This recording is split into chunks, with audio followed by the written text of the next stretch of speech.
Hi, welcome back guys. This is your friend, the Broccoli Fanfics, back with amazing fanfiction. This is the first part of What If Deku Was Being Experimented On. Now before starting, please give this video a like and subscribe to the channel if you want more videos like this. Now let's get into the fanfic. Prologue. Everyone at UA was having a pretty normal Saturday morning. Eraserhead, more formally known as Aizawa Shouta to his students and colleagues, was walking his way to Wana Heights Alliance. Why, if you may ask? The answer was simple. It was a Saturday morning. The class was obviously up to something, and that Aizawa realized the night when they moved into the dorms. Last time he checked, he had to deal with an ostrich hiding in Kaminari's closet and a frozen Bakugo in Tokoyami's room. And as soon as Aizawa entered the common room of the dorms, he came to face absolutely nothing. Not even a single student. The hell? He thought to himself. Meanwhile, Class 1 was called by none other than Mei Hatsume in the school auditorium. She had described the reason already, so that means you are pretty late that you missed it. But since I'm a good author, I'll write it anyways. Turns out Hatsume, along with another support course student, Akira Kirimiya, made a new invention. Akira was a girl with black mid-length hair and dark brown eyes, normal height, and she was wearing UA student uniform. The invention now was a metallic white chair with a headset and a bunch of wires connected to a large screen and a computer at other side. And imagine the Multiverse machine's chair from the one connected to a large screen. This invention was supposed to show the multiverses of whoever in that seat was. Now Hatsume and Kirimiya wanted to test it out. And as Hatsume says, what better test subject than someone from 1A? Okay. I get it now. This machine is used to show you your other lives? Kaminari asked. Yes, Hatsume and Kirimiya said at the same time joyfully. That's so cool. But one more thing, Kaminari said again. Yes? Both inventors asked at the same time, but less joyfully. Do we gulps really have to be in that thing? Kaminari said, pointing at the chair. Yes. This time it was joyful again. Yeet. I'm out. Kaminari said, immediately throwing his arms up in the air. Why am I here again? Bakugo asked, unamused. Thanks to Kirishima, Lee Legend. Ashido said, pointing at Kirishima. Thanks, Chief. That means a lot. Kirishima said, while manly, comic style, crying. Okay, now, back to Block 1. Who is gonna volunteer? Take 2 steps forward, Hatsume exclaimed. The entire class, Wana sans Midoriya, took 2 steps back. Bold of you, Midoriya, bold of you. Kirimiya said to the greenette, who was confused. What? What did I do? Midoriya asked, but soon realized that he was the one who was 2 steps forward from the class. Crap. Oh, come on, Mido. I bet it wouldn't be that bad, Ashido said. Yeah, you totally got this, man. Shiro and Kirishima also tried to encourage him. A multiverse of Midoriya's life. This can actually turn out to be something good. Ida said. Yes, Deku. This will be so awesome, Uraraka exclaimed. She's right, Ribbit, Asui said. Yeah, so awesome to see you die in that hell chair, damn nerd, Bakugo said mockingly. Well, the word yelled would be more appropriate. Don't worry, Midoriya, you will be missed, Kaminari said with fake tears running down his cheeks as he placed a reassuring hand on Midoriya's shoulder. We'll always remember how cool you were. Minta said, doing the same. Thanks, I guess? Midoriya more likely asked, while stuttering hesitantly. Stop it, you guys. You're just discouraging him, Ashido said. Yeah, most of the students exclaimed. So, a multiverse, huh? How many possibilities do you think there might be? Todoroki asked the 2 inventors, totally off the subject the rest of the class was discussing. Who knows? There might be infinite possibilities out there, Kirimiya exclaimed. Yeah, there might be different personalities, quirks, affiliations, or maybe even different appearances and names, Hatsume exclaimed. Come on, Midoriya, just do it already, Hagakure exclaimed. I don't think it's a good idea, guys, Midoriya said. Screw it. I'll just strap him in, Bakugo said in a monotonic voice. Wait, what? Midoriya tried to protest. but it was useless since he was already being strapped into the chair forcefully, courtesy of Baka Squad. Meanwhile, Principal Nezu with all might, in his weak form now, and Aizawa was walking towards the school auditorium. Nezu was planning to do some changes in the auditorium, and for that he brought the other two UA teachers to make some decisions regarding it. So, I was mainly thinking to increase the heights of the seats in the Baake. As soon as the door to the auditorium opened, the teachers were shocked. Ak? Nezu finished his sentence as he looked at the scene in front of him. There was Class 1A and 2 support course students with a big screen and a weird-looking chair with Midoriya strapped to it. All the students in the room looked at the teachers and principal. Good morning. The hell is going on here? Aizawa asked without any emotions except for tired. And why is young Midoriya strapped to that thing? All Might asked with clear concern in his voice. I'll explain. Hatsume raised her hand. One explanation later. I will allow it, Nezu said. The students beamed with joy upon hearing this, but I will allow it only if Midoriya is okay with it, Nezu said, looking at Midoriya. Instantly, all eyes in the room shifted to Midoriya, waiting for an answer, who was still strapped to the chair. Well, since I'm already strapped to this, I guess I'll do it, Midoriya replied, giving one of his best smiles. Most of the students cheered at his reply. Okay then, it's settled now. Since we already are in the auditorium, you all should get comfortable, Kirimiya said, clapping her hands together. Yeah, it feels like we're gonna watch a movie, dude, Kaminari said. More like movies, Shiro exclaimed. Hey, can my bro Tetsu tag along? Kirishima asked. That's actually a good idea, Kirishima. Principal Nezu, can we also invite some of Class B's students? Yaoyorozu asked the principal. Sure thing. In fact, I will like to invite the other teachers and the big three as well, Nezu said. Yes, sir. Oh. Arrival second explanation later. Now everyone invited was present in the auditorium. Midoriya was strapped to the machine, while Hatsume and Kirimiya were on the computer attached to it. Students and teachers were sitting as Row #1. Uraraka, Ida, Todoroki, Bakugo, Kirishima, Tetsutetsu. Row #2. Ashido, Shiro, Kaminari, Jiro, Yaoyorozu, Shinsu. Row #3. Asui, Tokoyami, Shoji, Mainta, Koda, Shiozaki. Row #4. Hagakure, Ojiro, Aoyama, Sato, Itsuka, Monoma. Row #5. Tagada, Hado, Amajiki, Recovery Girl, All Might, Nizu, 13. Row #6. Aizawa, Present Mike, Midnight, Vlad King, Cementos, Power Loader, Snipe. Before we start, I want to remind all of you why I agreed to this, Nezu said, gaining everyone's attention. This will show us different scenarios from a part of Midoriya's different lives, so consider it as an opportunity to learn something new, Nezu said. After all, it's not every day you get to see something like this, Tagada exclaimed. Let's begin then. As soon as that was said, Kirimiya started to type in some codes into the computer. As a result, the search for first multiverse began.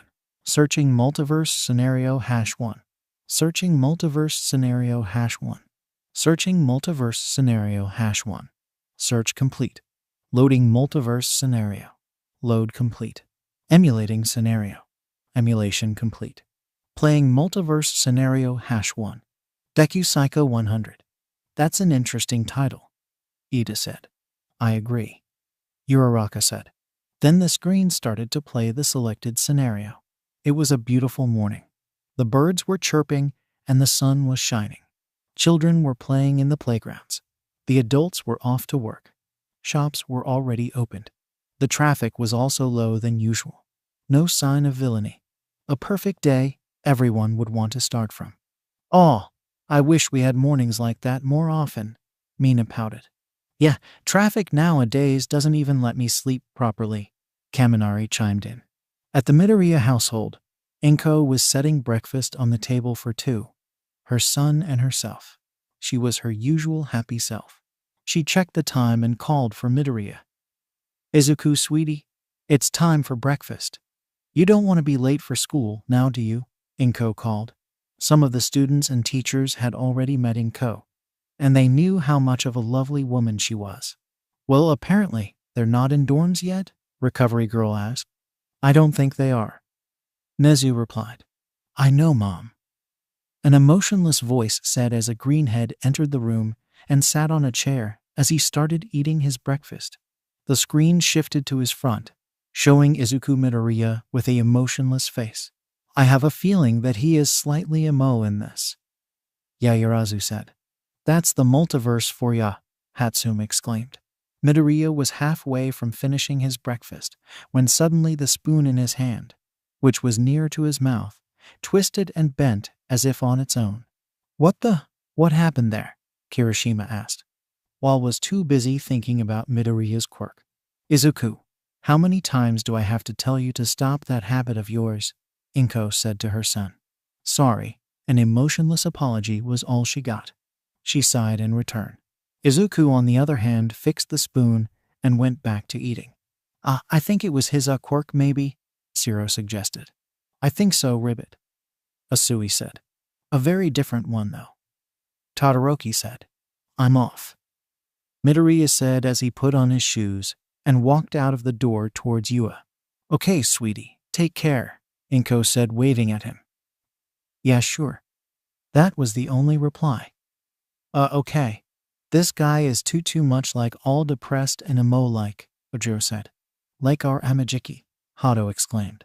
Upon hearing this, Tagata spat out something non-existent while laughing, while Amajiki didn't show any amusement.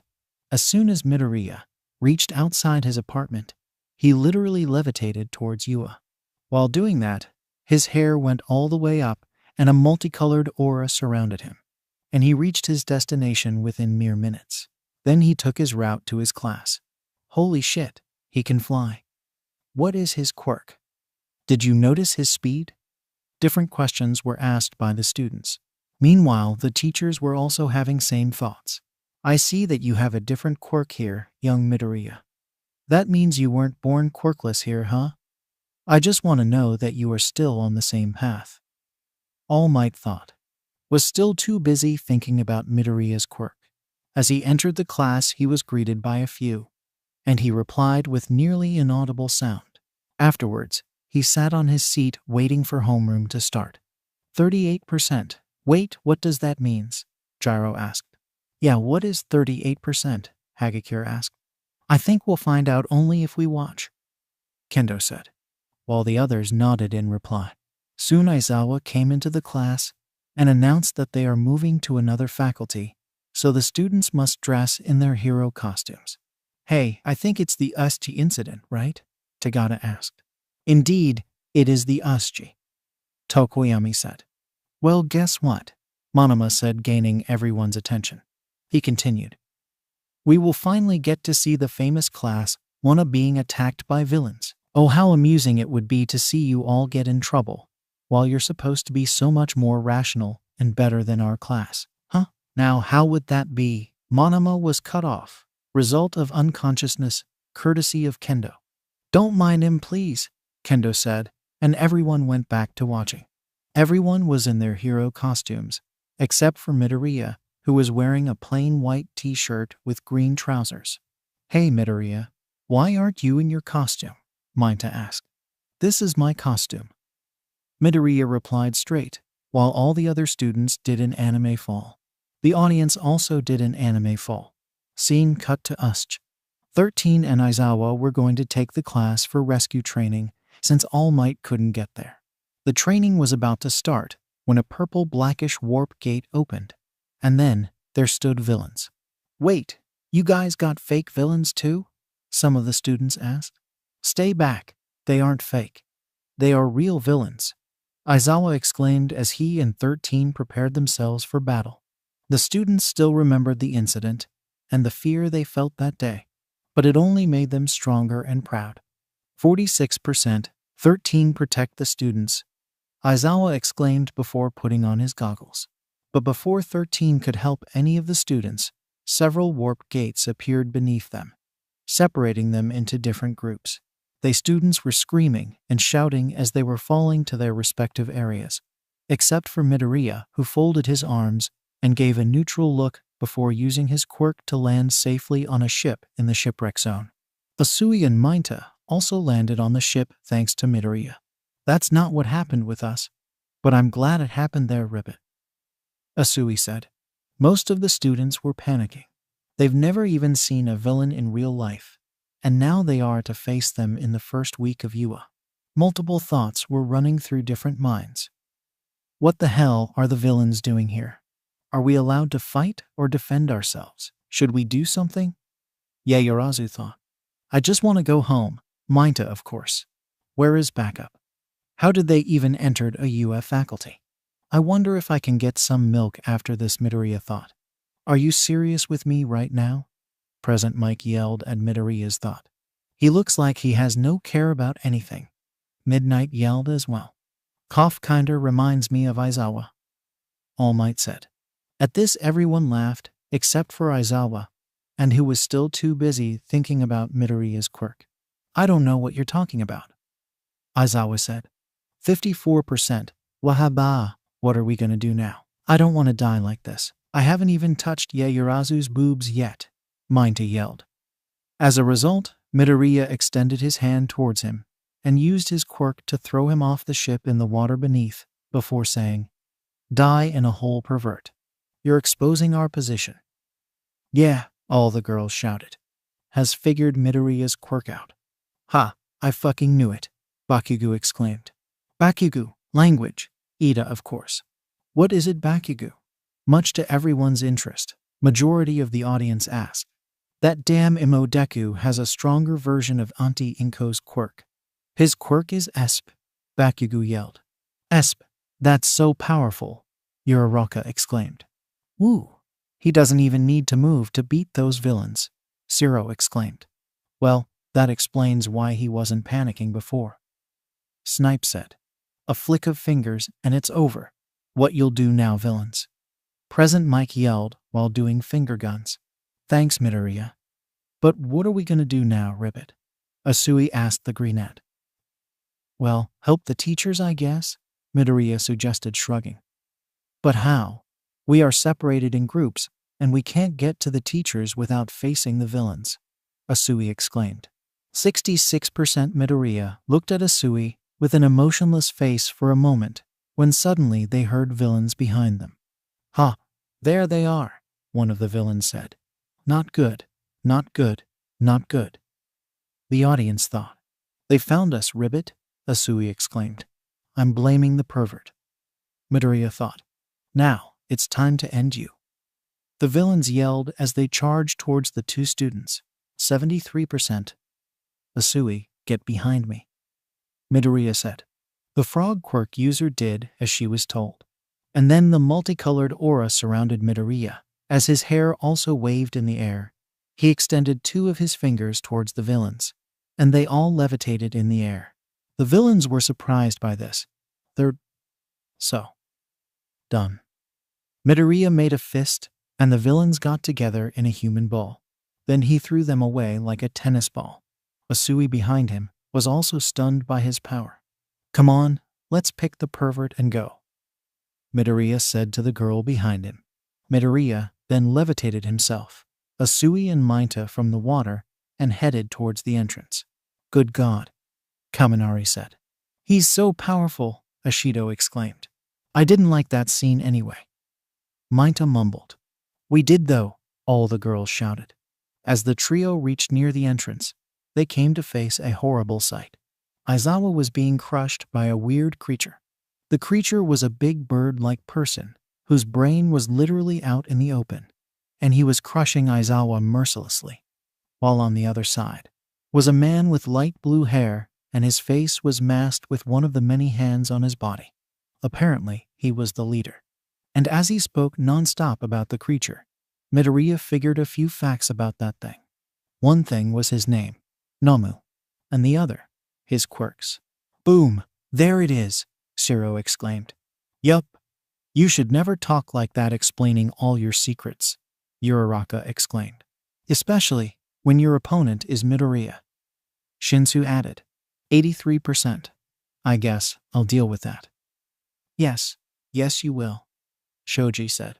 After that, Midoriya used his quirk to get the Namu off Aizawa and into midair. Wait, who is that brat? The handman said. One of the students, I presume, Tamura Shigaraki. The warp gate said. TCH, whatever. Namu, kill that brat. The guy named Shigaraki yelled. The Namu roared in response. I'm getting the feels, Tetsu exclaimed.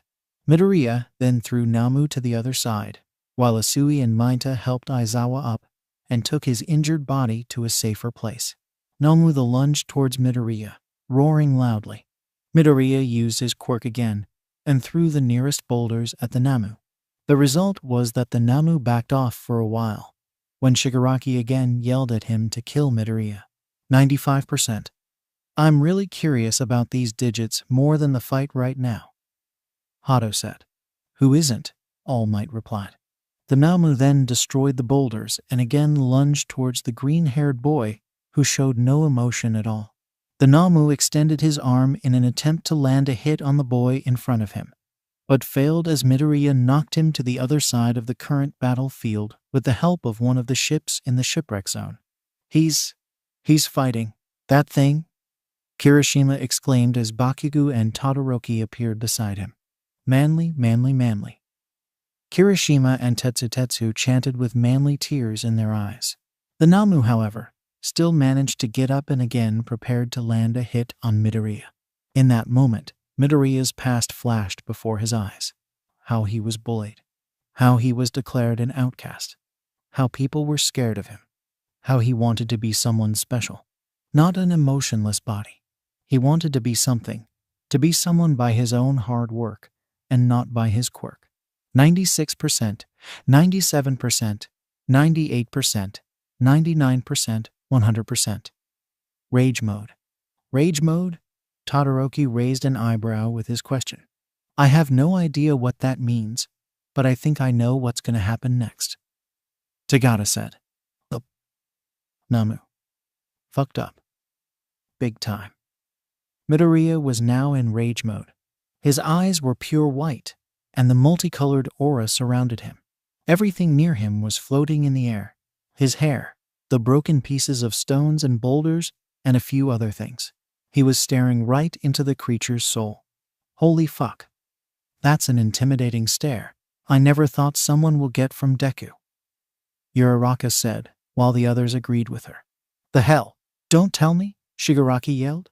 Even the Namu stopped dead on his tracks. Whoa, Midoriya, the students exclaimed, looking at Midoriya's form. This is the result of letting out my emotions. Now you have to face my rage, Midoriya said as he furrowed his eyebrows a little. Don't tell you're angry now, brat. Namu, finish him, Shigaraki commanded the Namu. Oh God, Hagakure and Hato exclaimed. That look is actually pretty. Flad King couldn't find the correct word to put in his sentence. Terrifying? Power Loader suggested. Yeah. The Namu, with all his might, attacked Midoriya, who just stood in the way of his punch. Smoke engulfed the two of them. When the smoke cleared, the screen showed Namu still in his punching position, while an invisible barrier was around Midoriya, who was unharmed. That was so amazing, Ashido exclaimed. And dangerous, Ida said, raising his hand at a perfect 90 angle. I am possible. Namu is made to beat All Might. A kid like you can't. GRRR. Namu, finish him, Shigaraki yelled. Namu then again charged at Midoriya and kept on punching the invisible barrier surrounding the greenette. Namu threw at least 500 punches at him when he stopped and took a step back. Namu then regained his energy and again attacked the boy. I am here, All Might exclaimed as he made an entrance with the other teachers and Ada. No sooner, he saw the Namu charging at Midoriya at an incredible speed. Young Midoriya, watch out, All Might yelled. No offense, All Might, but I don't think you are needed right now, Aizawa said. None taken. The X number 1 side. The boy, on the other hand, moved his hand and extended 2 of his fingers towards Namu's forehead. I'm terrible. Midoriya said as his fingers touched Namu's forehead. On contact, Namu was sent flying out of the roof of Osj at such great speed, anyone could have barely saw what happened. Oh. The larceny. All eyes were on Gyro at the moment. What? They're not bad at music. Gyro defended. Everyone went back to the screen. Midoriya's quirk then turned off and his hair went back to normal. His eyes were once again dull and emotionless. The things around him also dropped to the floor. He then turned around to see everyone, including villains, staring at him like he is something that they've only heard about in fantasies. What? He asked emotionlessly. And nothing. Don't get on his dark side. And with that the screen blacked out. Phew! That was one heck of a universe, Kaminari said. Yeah, Deku was so powerful, Uraraka exclaimed. You all realize the fact that he was powerful because his quirk didn't backfire right? Todoroki asked them. That means, Ojiro said, if his quirk stops backfiring, he will twinkle the most among us, Mon Ami, Aoyama said. So, who's ready for another one? Kuramiya asked. We are. Put it in then, Akira, Hatsume told her fellow inventor. Already did, Kuramiya replied as she entered the codes once again. Searching multiverse scenario #2. Searching multiverse scenario #2. Searching multiverse scenario #2. Search complete. Loading multiverse scenario. Load complete. Emulating scenario. Emulation complete. Playing multiverse scenario #2. Your fault. I'm having a feeling that this will be dark, Tokoyami said. Probably. Amijiki and Kuramiya agreed with him. Can you darko-meters detect darkness from anywhere, really? Hatsume asked. The other three shrugged in response. City block. Everyone was having a normal weekend, or better, everyone could have a normal weekend if it wasn't for last night's breaking news. The weekend symbol of peace taken. The hell is that supposed to mean? Kirishima yelled. And if it says weekend? Uraraka said in a low voice. Oh no, this isn't good, Suro exclaimed in worry. Who is that fucking sorry lowlife that dared to take a week-old man? That little fuck has a fucking death wish. Bakugo yelled in extreme anger as explosions emitted from his palms. See, calm down, young Bakugo. Everything will be all right, All Might said, clearly flustered by his students' concern for him. The news last night described the fact that All Might was kidnapped from his residence in the afternoon after coming from a tiring day at UA. But no one noticed his lack of presence until one of his friends, Naomasa Tsukachi, came to a visit at night.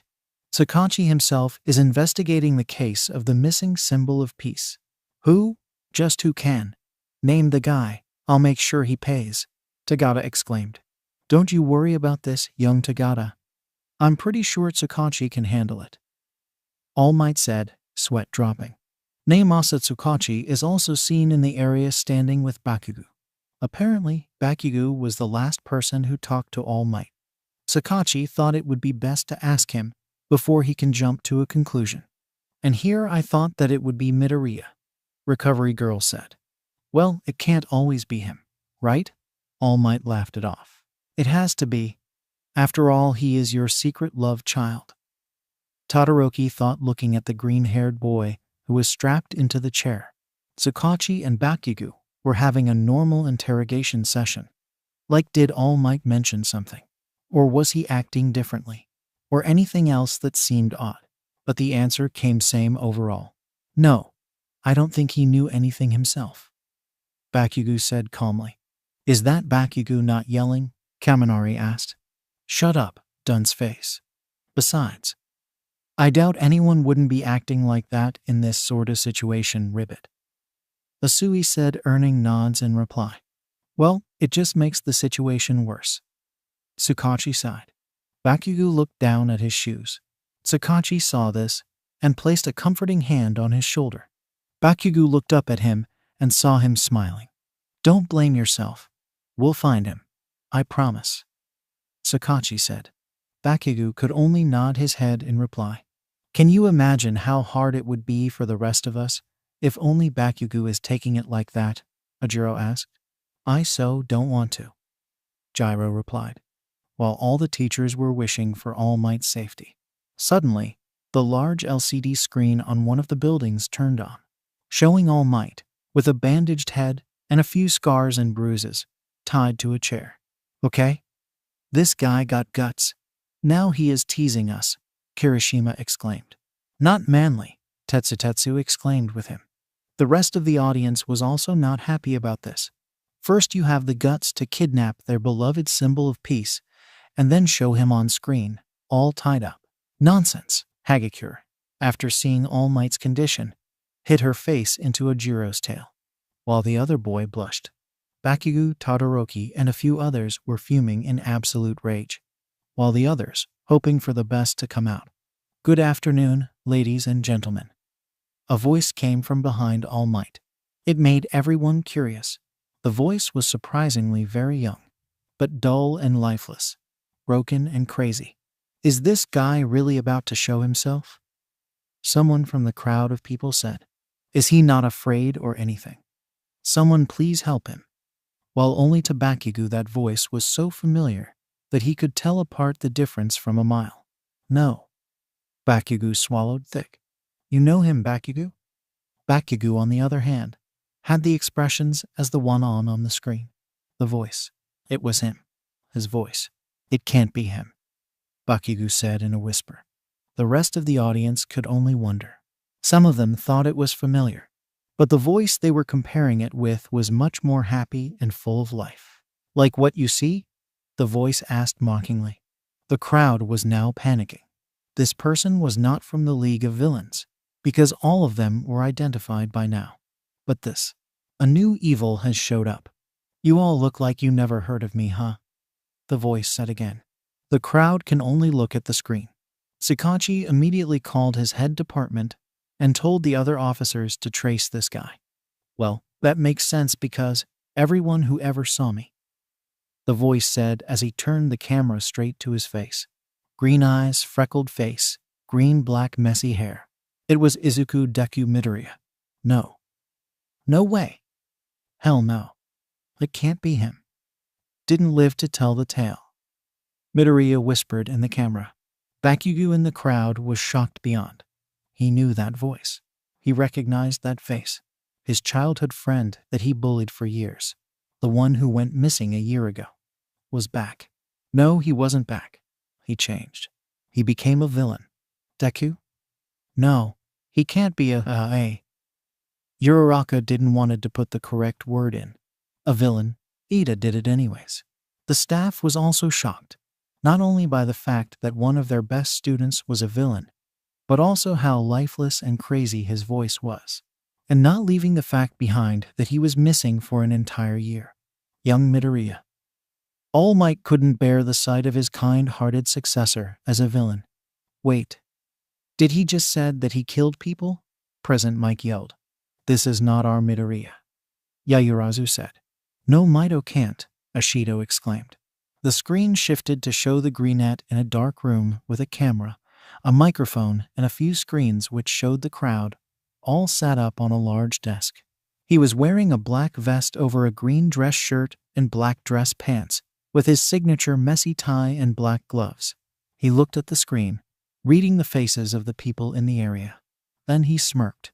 What's wrong? Huh? Is this all you can do for your beloved hero? Panic. Scream. Is that all? And you call yourself a superhuman society? Pathetic.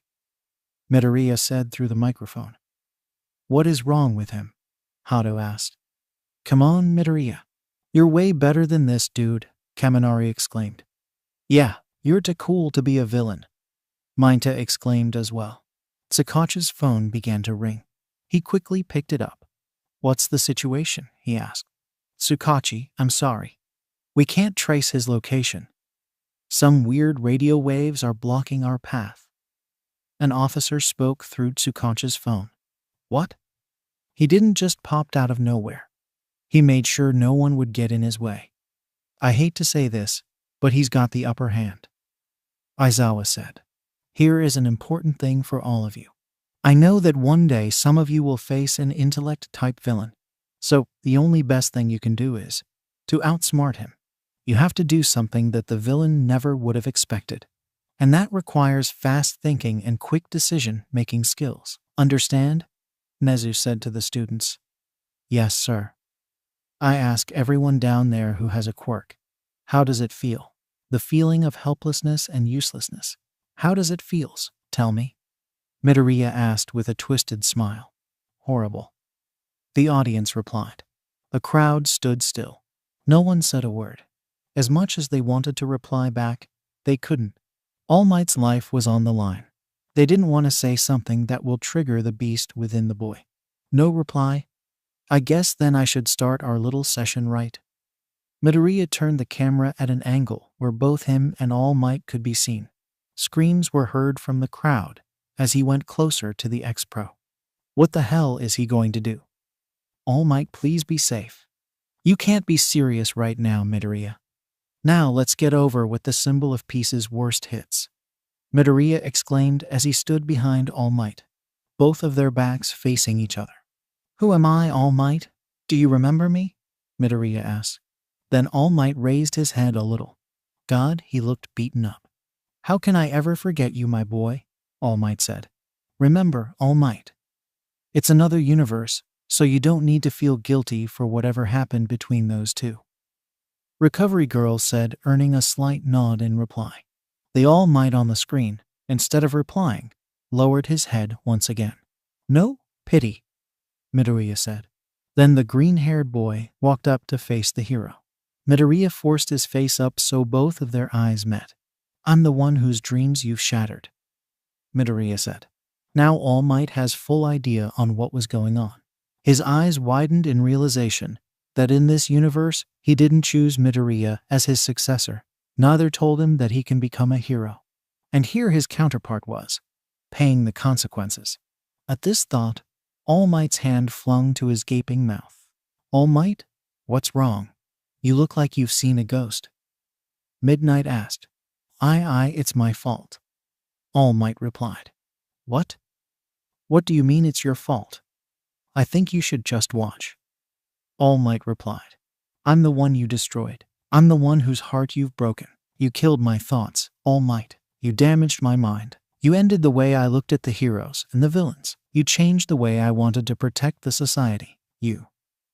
Midoriya bursted out all of his contained feelings. He stepped back and did a T-pose in front of him. You made me this.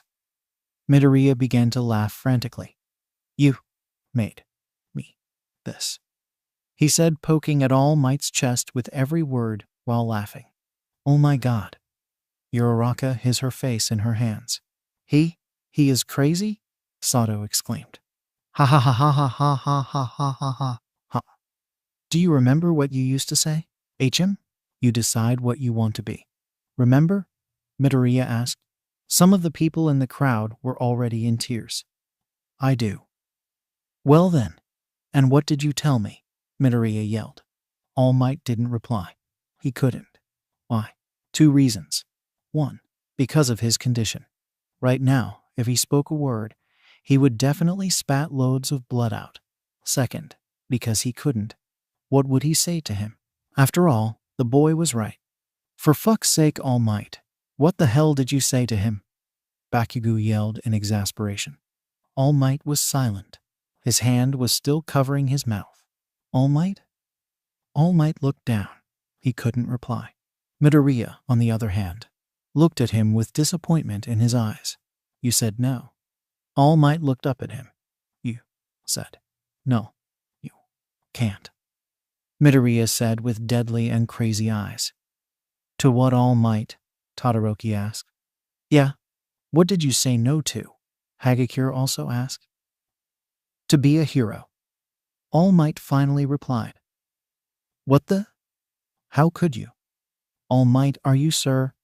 They never got to finish their shock when they heard a loud smack.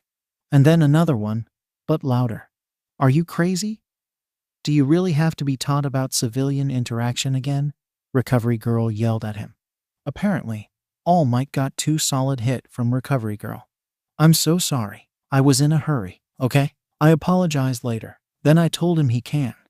All Might defended himself. This case is different though. Gyro said. Why? Midoriya asked as he sat down on a stool nearby. Why, All Might? I just wanted to be a hero. I just wanted to help people. Then why did you do this to me? Midoriya asked further. Today, I'm a killer, a murderer, a terrorist, a villain. I'm all of them. Why? Because of you. It's all your fault. Midoriya stated as moved towards the set of screens. He placed his hands down on the desk and scanned the faces in the area. This is just sad, Kendo said. In the crowd, we see Katsuki Bakugo on the verge of breaking down. But as always, he was just too good at hiding his emotions. His bangs hid his eyes, and he bit his lip. His fists were clenched at his sides. He knew it was also his fault. Hey, Bakubro, you okay? Kirishima asked. I'm fucking fine, shitty hair. Bakugo replied. Language, please, Ida exclaimed. But, do you know what I'm going to do to you? Midoriya asked, half turning towards him. The craziness filled his eyes, and it was terrifying. I never want to die by your hands, my boy. All Might said, knowing fully what's coming next. Midoriya walked up to All Might again and smiled one of his most innocent smile. Why is he smiling like that? Cementos asked. Then Midoriya placed two of his gloved fingers at the corners of his lips to support the smile. Why are you smiling like that? All Might asked.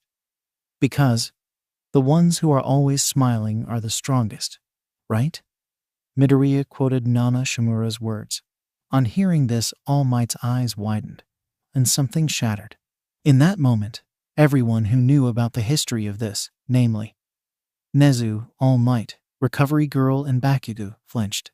The rest of the audience realized that it was something serious enough to be heartbreaking. Well then. Midoriya released his smile and came closer to the hero tied to the chair. Everyone in the crowd screamed for him to stop. God, someone please stop him.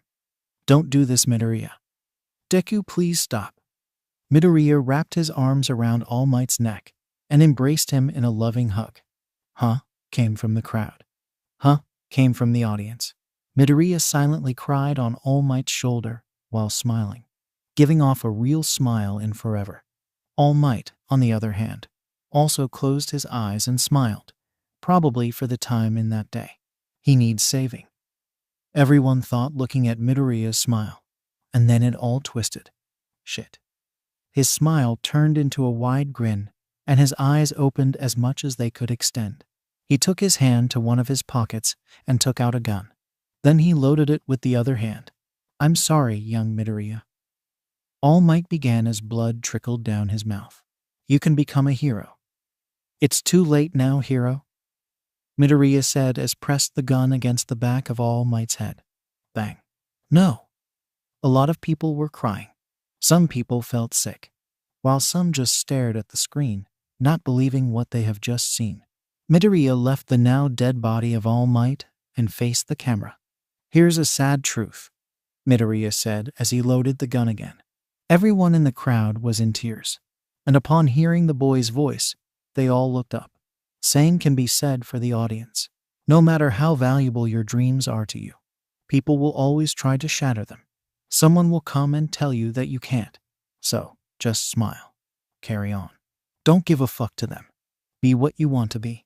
Don't let the society mold your personality, Midoriya said as he pressed the gun against his head. Deku, don't, Bakugo half whispered, half yelled from the crowd. I hate how accurate that is, Shinsu said. Don't become me. Don't become. Bang. A Deku. Bakugo screamed at the top of lungs, and the screen blacked out. Everyone was silent for a good few minutes. Then Zero broke the silence. Let's not watch this again. Hee hee, Zero said. Hatsume, please give us something bright that we can feed our corrupted souls. On it. How about one where he beats some villain ass? Kirimiya asked. Yes, that would be appreciated, Todoroki replied. Okay then, Kirimiya exclaimed as she entered a new set of codes into the computer. Searching multiverse scenario #3. Searching multiverse scenario #3. Searching multiverse scenario #3. Search complete. Loading multiverse scenario. Load complete. Emulating scenario. Emulation complete. Playing multiverse scenario #3. Vigilante Deku. Midoriya as a vigilante? Gyro asked. At least he is not a villain. Yaoyorozu said. A dark night sky illuminated by stars and a half-moon is seen above the sleeping city of Musutafu. Not a single voice was heard. Everyone was in a deep sleep. As we look closer into the dark alleys of the city, we see a teenage boy in a costume, observing for any movements in the dark. His costume was basically the same with different colors. The base was black, and the dark green strips were red. He was also wearing black gloves and his signature red shoes. His belt was also black, which carried 2 guns on his sides. His vigilante name was Deku. Whoa, Midoriya looks so cool in that, Minta exclaimed. And he's got guns too, Kaminari exclaimed. Deku was walking further into the alley when he suddenly crashed with someone. This someone was a little girl. She seemed to be around 6. She had silver white hair and a golden horn sticking out from the side of her forehead. She had big red eyes which were filled with tears, their bandages on her arms and legs, and she was only wearing a long old shirt. Hey, what's wrong? Are you okay? Deku asked the little girl. She looked up at him with tear-filled eyes and hid her face in his chest quickly. Please, sir? Help me. She pleaded as she cried her eyes out. Ah, that poor little baby. Recovery Girl said. This society is full of true monsters.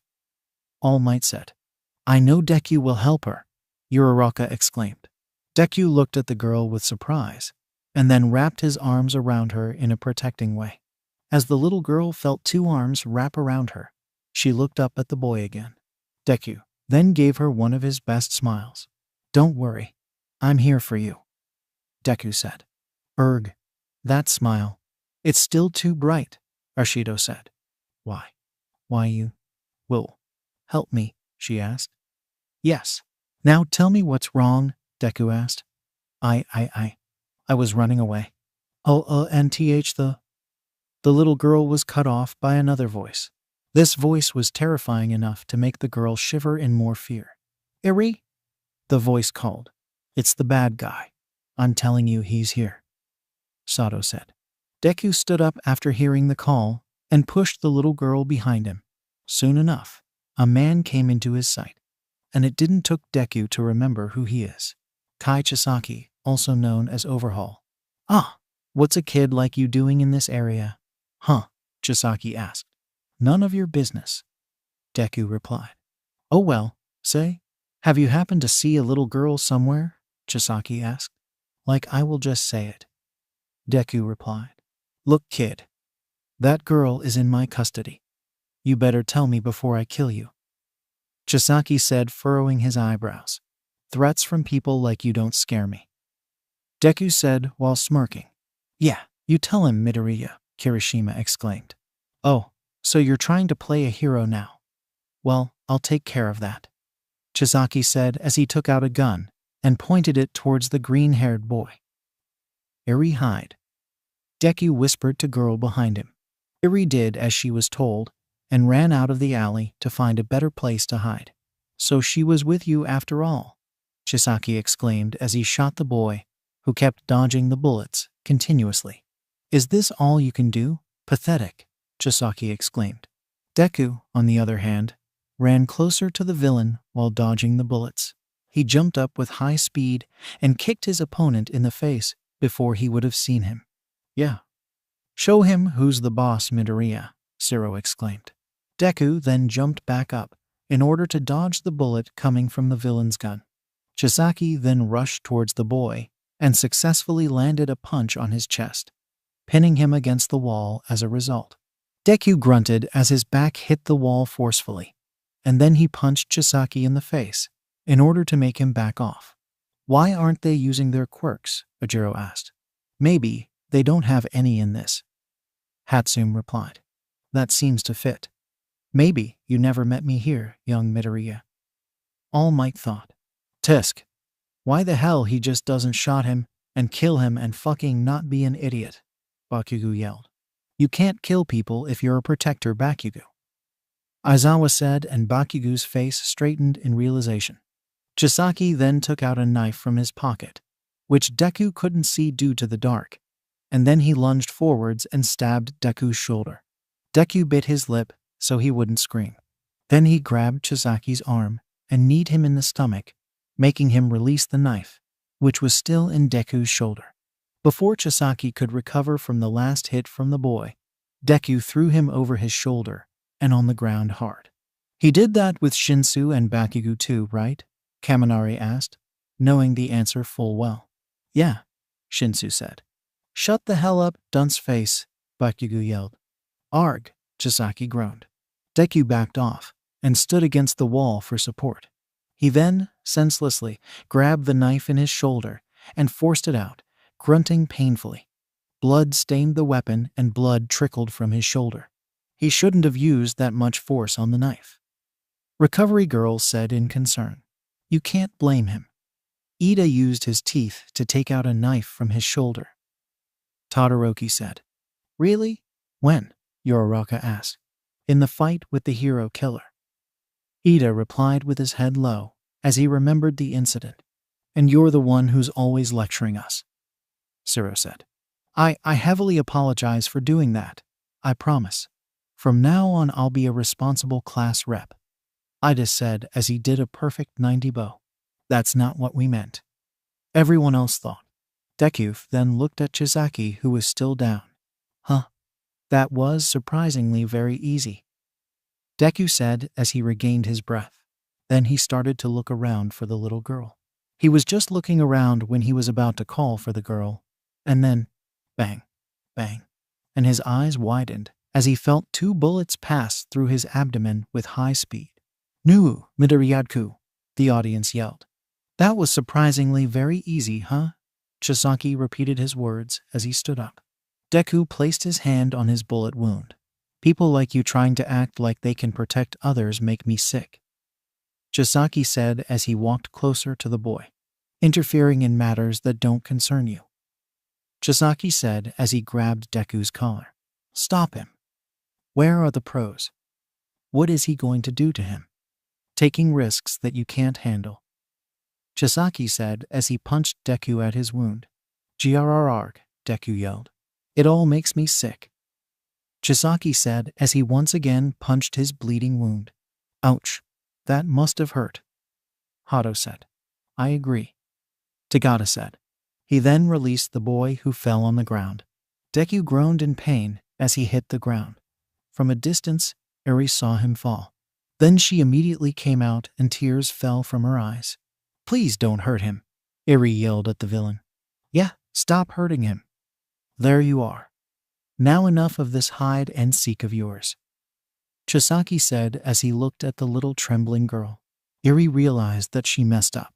She shouldn't have came out of her spot. God, what now? Hagakure exclaimed. Chisaki slowly began to take his steps towards the now frozen with fear girl. But before that, Chisaki said as he stopped in his tracks. Eri looked at him. I must finish this nuisance. Chisaki said as he pointed a gun at Deku. No, the audience thought. I can't watch it, Uraraka exclaimed as she looked away. Damn nerd, don't die, Bakugo yelled. Deku looked at the gun that was being pointed at him. Any last words? Chisaki asked. Yeah, Eri, look at the sky until you heard a shot. "'Kay?" Deku told the little girl who nodded shakily. This is going to really bad, Zero said. Press F to pay advance respects. Kaminari said. F. Aw, don't want her to look when you go. How sad, Chisaki said as he prepared to shoot the boy. No, not me, Deku said, leaving Chisaki confused. What is that suppose?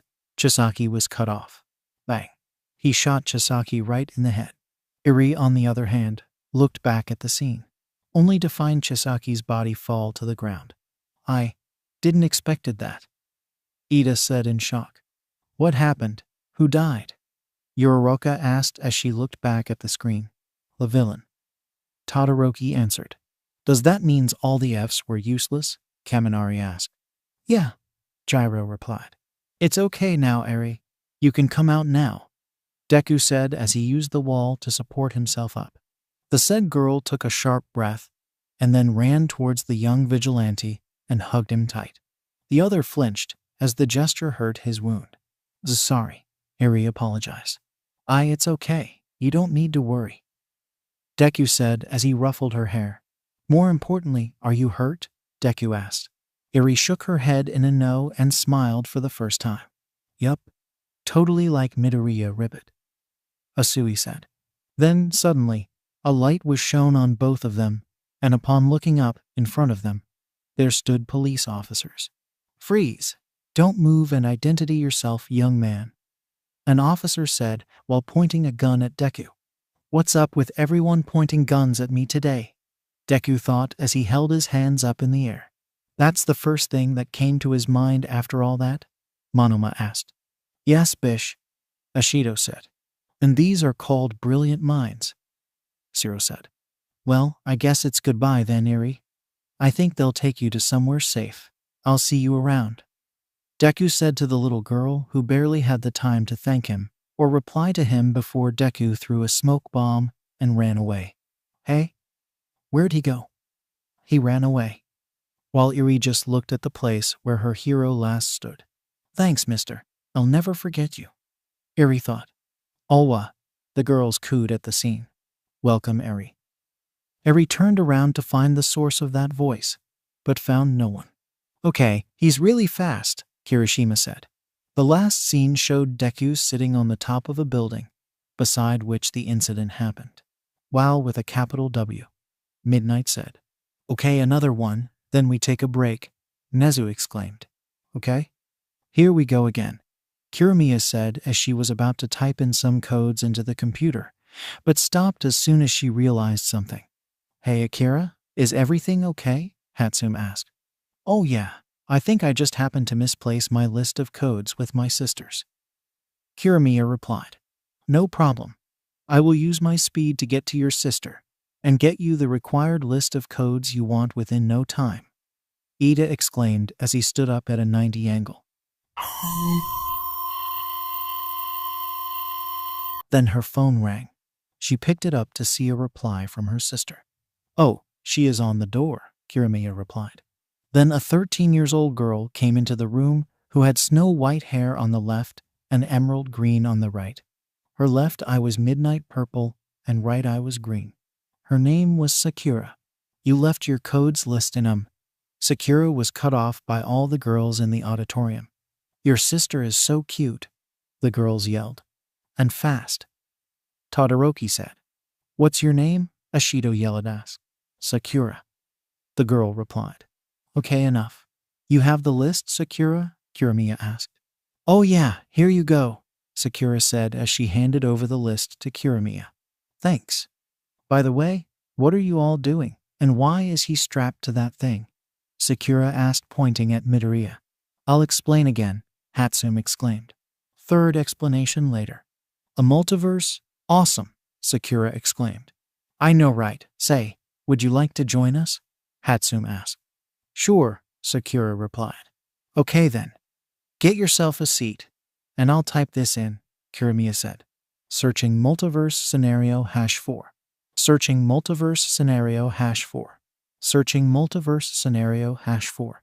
Search complete. Loading scenario. Load complete. Emulating scenario. Emulation complete. Playing multiverse scenario #4. Midoriya and the Prisoner of Azkaban. What's an Azkaban? Kaminari asked. It's a fictional prison for dangerous wizards and is guarded by powerful and monstrous creatures called Dementors. It is also said that no one has ever escaped out from it alive. Yaoyorozu explained. How come you know about this stuff, Yaomomo? Ashido asked. I also read a lot of fictional books, Yaoyorozu replied. The screen shows the school of Hogwarts from outside, and I'm not writing the description because I know too well that everyone knows what it looks like. It looked like the season was between autumn and winter. Holy shit. That's our school. It looks amazingly awesome. As we look closer in one of the many windows of Hogwarts, We see an infirmary where only 4 people are present. I bet $1,000 Midoriya is in there. Recovery Girl said. It's on then. All Might said. These 4 were Principal Nezu, Izuku Midoriya, Momo Yaoyorozu, and Kaminari Denki. Apparently, Kaminari had injured his left leg and was on the infirmary bed, and Midoriya had several bandages on his body. Yaoyorozu was just visiting them. Nezu was there to have a little talk with them. We see All Might giving Recovery Girl $1,000.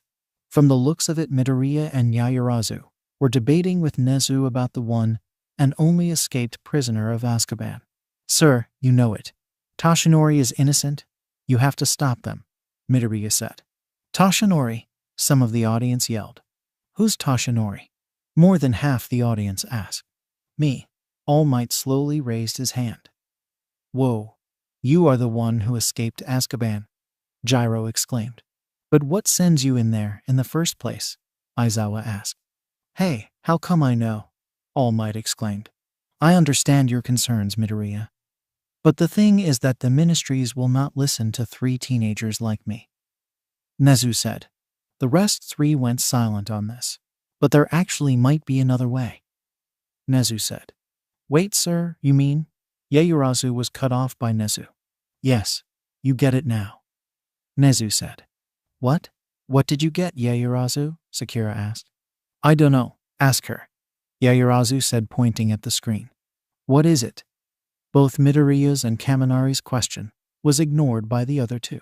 Anyways, Toshinori is in the top cell of the Dark Tower. If you succeed tonight, there will be more than 1 innocent life spared. Nezu said. Wait, someone else is in danger too? Kirishima asked. Well, you know the rules, Miss Yaoyorozu. You must not be seen. Nezu said as he began to walk out. Then he stopped and turned around to tell her something. I think 3 turns must do it. Nezu said as he walked out of the infirmary. Oh, what are you talking about, sir? Midnight asked. I'm not sure. But I am presuming he means something related to time. Nezu said. Something related to time? Present Mike asked. The trio looked in the direction where the principal went. 2 of them were confused about what just happened. What the bloody hell was that? Kaminari asked. Sorry, Kaminari. But I don't think you can walk right now. Yaoyorozu exclaimed as she took out a golden necklace with 2 circles, one as a frame and the other filled. Right then, Nezu came back in to give one last instruction. Remember, you must not be seen. Nezu said and walked out. Yaoyorozu, what's going on? Midoriya asked the black-haired girl. Yeah, tell us, the audience asked. Yaoyorozu then tied the necklace around her and Midoriya's neck and turned the dial on it 3 times. As a result, the time began to resume and they reached 0730 in the morning. I knew it. Nezu said as he took a sip from his cup of tea. Where were we at 0730? Yaoyorozu asked. Oh, I don't know. Going to Hagrid's, replied a confused Midoriya. Come on. Nezu said we can't be seen. Yaoyorozu exclaimed as she and Midoriya ran outside of the castle-like school with Midoriya continuously asking her what was going on. Once out, they both hid behind a pillar. Look, it's Monoma, Midoriya said as the 2 looked at the scene where were Midoriya, Yaoyorozu, Kaminari, Monoma, and 2 of his cronies. Me? Finally I get some screen time, Monoma yelled. Yeah, congratulations, Monoma. All the students replied. Yaoyorozu then took out the necklace and explained the thing to Midoriya. This, Midoriya, is a time turner. Professor Cementos gave it to me. This is how I've been attending all the classes. Yaoyorozu explained. You mean like time travel? Midoriya asked. Yaoyorozu nodded in reply. Really? At one point I thought that too, Uraraka said. What? Ida asked. The fact that Yaomomo uses time travel to attend all the classes. Siro replied. Say, Yaomomo, did you happen to make a time machine? Gyro asked, making the other girl giggle. The 2 looked back, where they see Yaoyorozu punch Monoma square in the face. Nice punch, Midoriya said. Thanks. Yaoyorozu replied. Oh, come on, Monoma yelled. Ha! Serves you right, copycat, Bakugo yelled. The duo watches as Monoma and the others leave. Then they followed their past selves to Hagrid's house. There they hid behind the big pumpkins. There they saw their past selves talking to Hagrid. And I'm not writing a description. All of you know what he looks like. Wow, that's one giant man, Minta exclaimed. Then they saw Nezu coming with a minister and Fudge. They realized that their past selves weren't leaving. Why aren't we leaving? Yaoyorozu asked. The both thought of something, and then Yaoyorozu picked up a stone and threw it inside through the window, breaking a vessel and driving everyone's attention. What are you doing? Midoriya whispered as. Making us leave. Yaoyorozu said as she threw another stone, which hit the past Midoriya. Ouch, that hurt. Midoriya said as he rubbed the spot where the stone hit him. Sorry. Yaoyorozu apologized. I can't imagine how weird it would be to see your past selves like that. Shoji said. The duo then saw their past selves leave the house, and the other three waiting on the front door get in. Midoriya and Yaoyorozu then hid behind the trees nearby. Is that what my hair looks like from the back? Yaoyorozu asked herself. This raised suspicion in their past selves, but they hid themselves properly. Soon enough, their pasts left the place. You shouldn't be worrying about your hair in that situation, Yamomo, Asui said. Come on, let's grab Buckbeak and go, Yaoyorozu said. Oh yeah, Nezu said if we succeed tonight, more than one innocent lives will be spared. Midoriya said in realization. The two then steadily moved towards the tied hippogriff.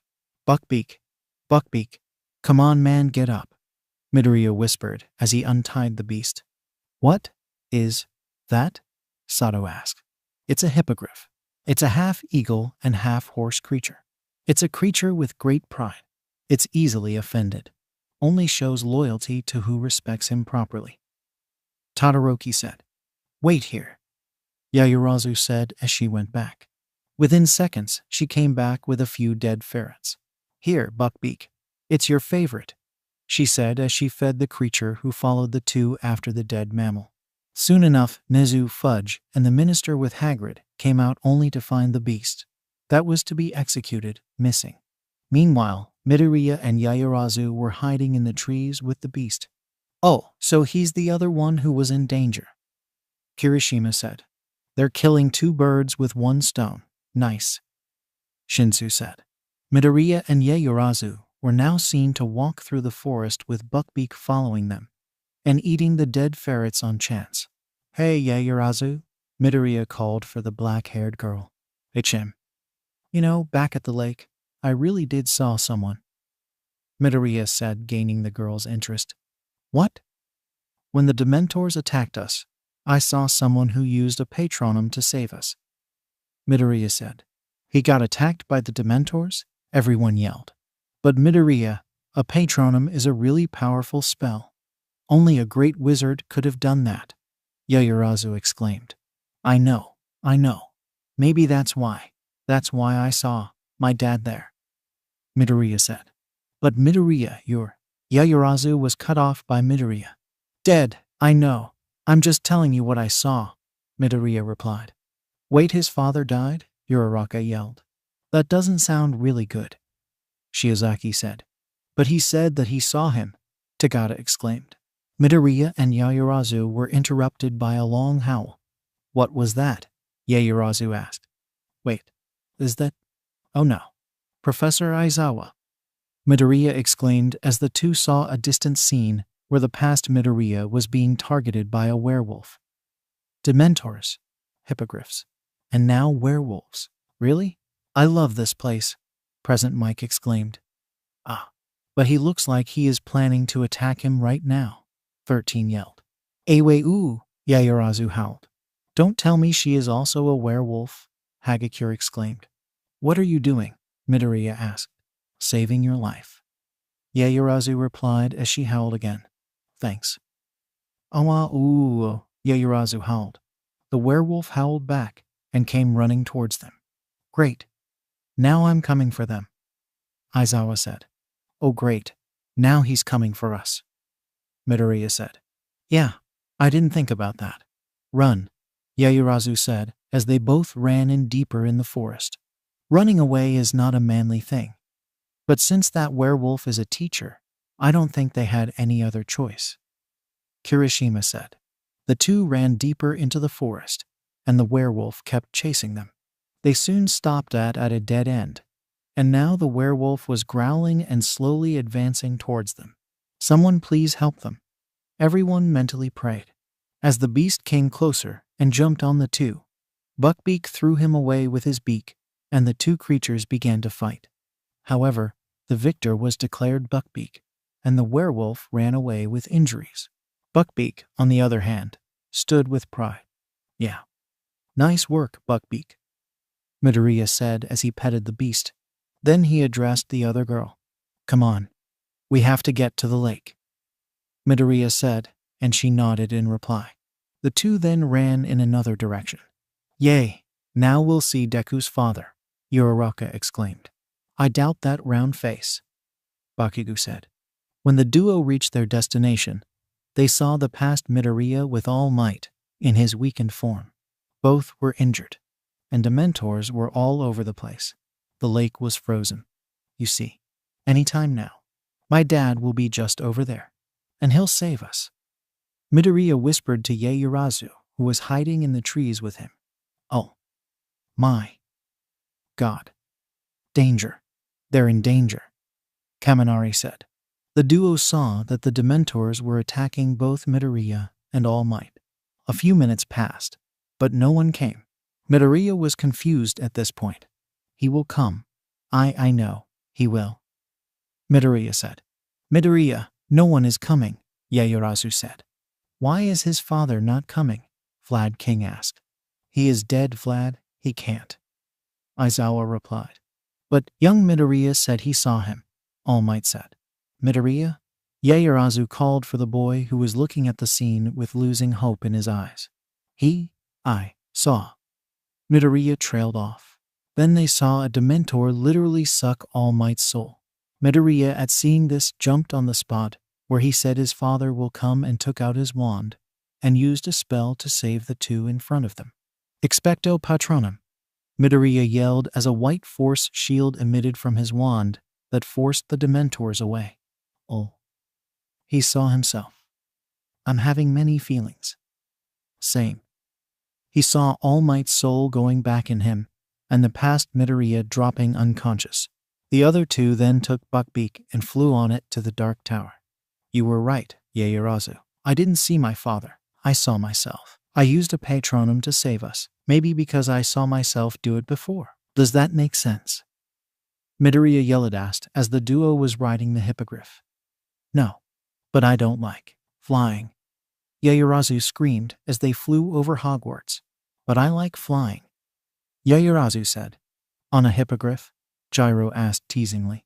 I don't like flying, Yaoyorozu said. The two then reached the Dark Tower and released All Might from the top cell. Then we see them in a hallway outside of Hogwarts. Yaoyorozu was feeding Buckbeak with some dead ferrets, while All Might and Midoriya were talking on the other side. Well, looks like they succeeded, Nezu said. Holy crap. I really do look like an escaped prisoner, All Might said. Midoriya sat on a bench, and All Might bent to a height that their eyes could meet. Thanks for trusting me, young Midoriya. I promised I will never turn my back on my friends, All Might said as he caressed the boy's cheek. I know, Midoriya replied.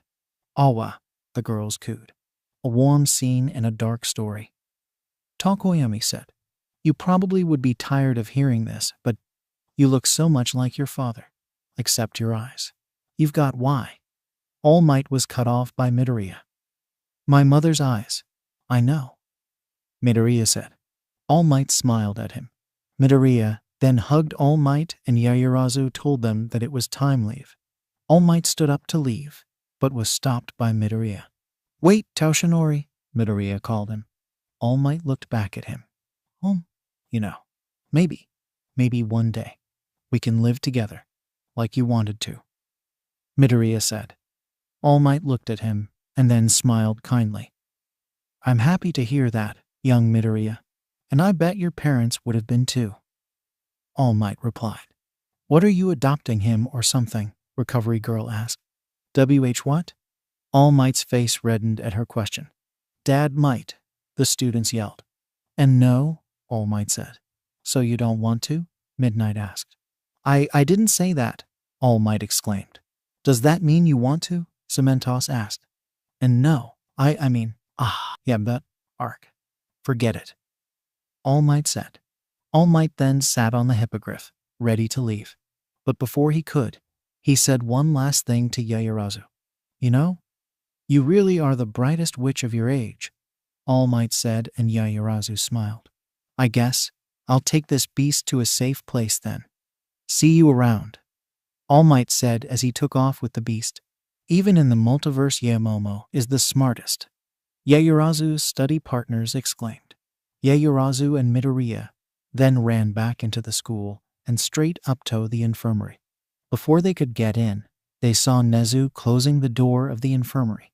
It's done, Yaoyorozu said to him. What's done? Nezu asked, knowing the answer full well. Then he left the place.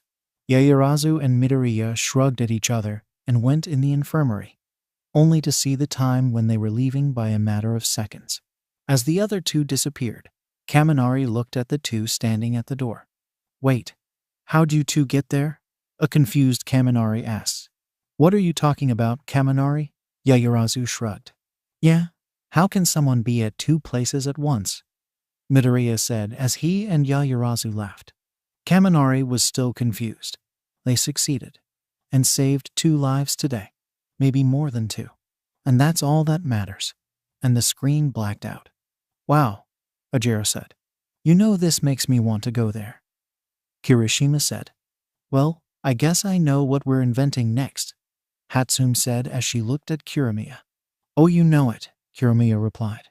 Okay, time for a break, Nezu said, and everyone left the auditorium one by one. Hatsume also unstrapped Midoriya, so he could also take a break. Everyone was having some lunch at Lunch Rush's cafeteria. I did what? Midoriya asked as his classmates told him the stories of what they've been watching. Currently, Midoriya was shocked to hear that one of his counterparts killed All Might, and then shot himself in front of the entire city. I told you, bro. It wasn't you. It was your counterpart. You shouldn't be worrying about that, Kirishima said. But still, it was pretty disturbing. I'm gonna have nightmares. Kaminari shuddered. They kept on chatting until Hatsume called them back to the auditorium, and once again Midoriya was stepped into the machine, and everyone took their respective seats before the next scenario began to play. Searching Multiverse Scenario #5. Searching Multiverse Scenario #5. Searching Multiverse Scenario #5. Search complete. Loading Multiverse Scenario. Load complete. Emulating Scenario. Emulation complete. Playing Multiverse Scenario #5. Goodbye. The screen shows a number of people walking together towards a graveyard who were wearing black clothes. It was raining, and the sky was overcast by dark clouds. Some people had umbrellas in their hands, and the others couldn't help but care less about the rain and grief, more about their fallen companion, son, friend, student, and love. Oh no, someone died, Uraraka said. It does looks like a funeral, Shoji said. How did this happen? No. Scratch that. Why did this happen? Why did it has to happen? It shouldn't have been him. He didn't deserve this. He was an amazing person. He was just an innocent kid. Why him? He was a hero.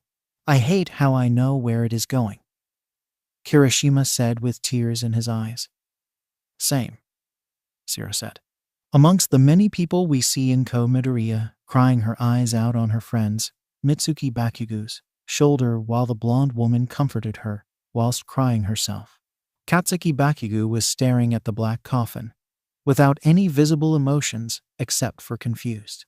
Ochako Uraraka was crying heavily as she hid her face in Ida's shoulder, who was himself crying.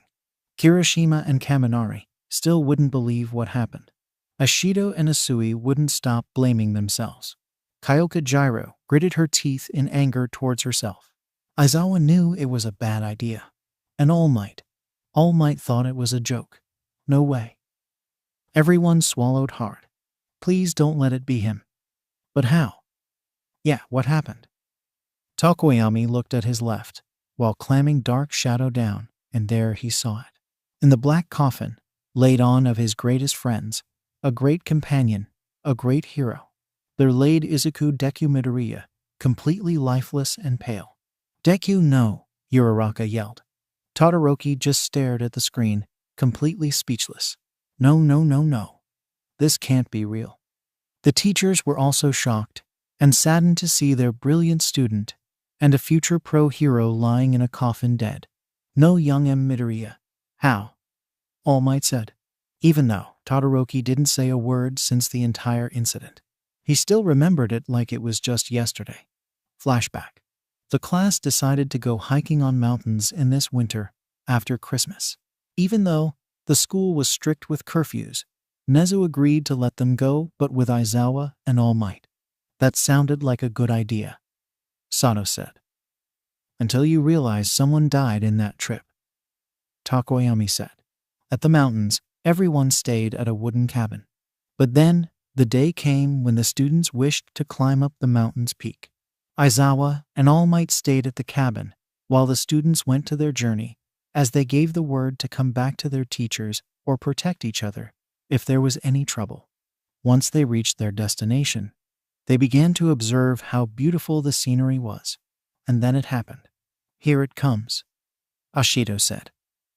Brace for impact. Siro added as the Baka squad, Sans Bakugu, ducked under their seats. Why did you stuck me with these idiots? Bakugu asked God. It was all fun and games when the class heard a voice, and then a splash. Gyro, watch out, came Midoriya's voice as Gyro was pushed away from a nearby lake. Make that frozen lake. And when the class turned around, Midoriya was nowhere to be seen. But what was there? Yoyorazu asked. Nobody but Midoriya saw him, the villain that was aiming for Gyro. But Midoriya, he pushed her away from the villain's trap and fell into it himself. The trap being the villain's chain quirk, Midoriya was dragged into the frozen lake.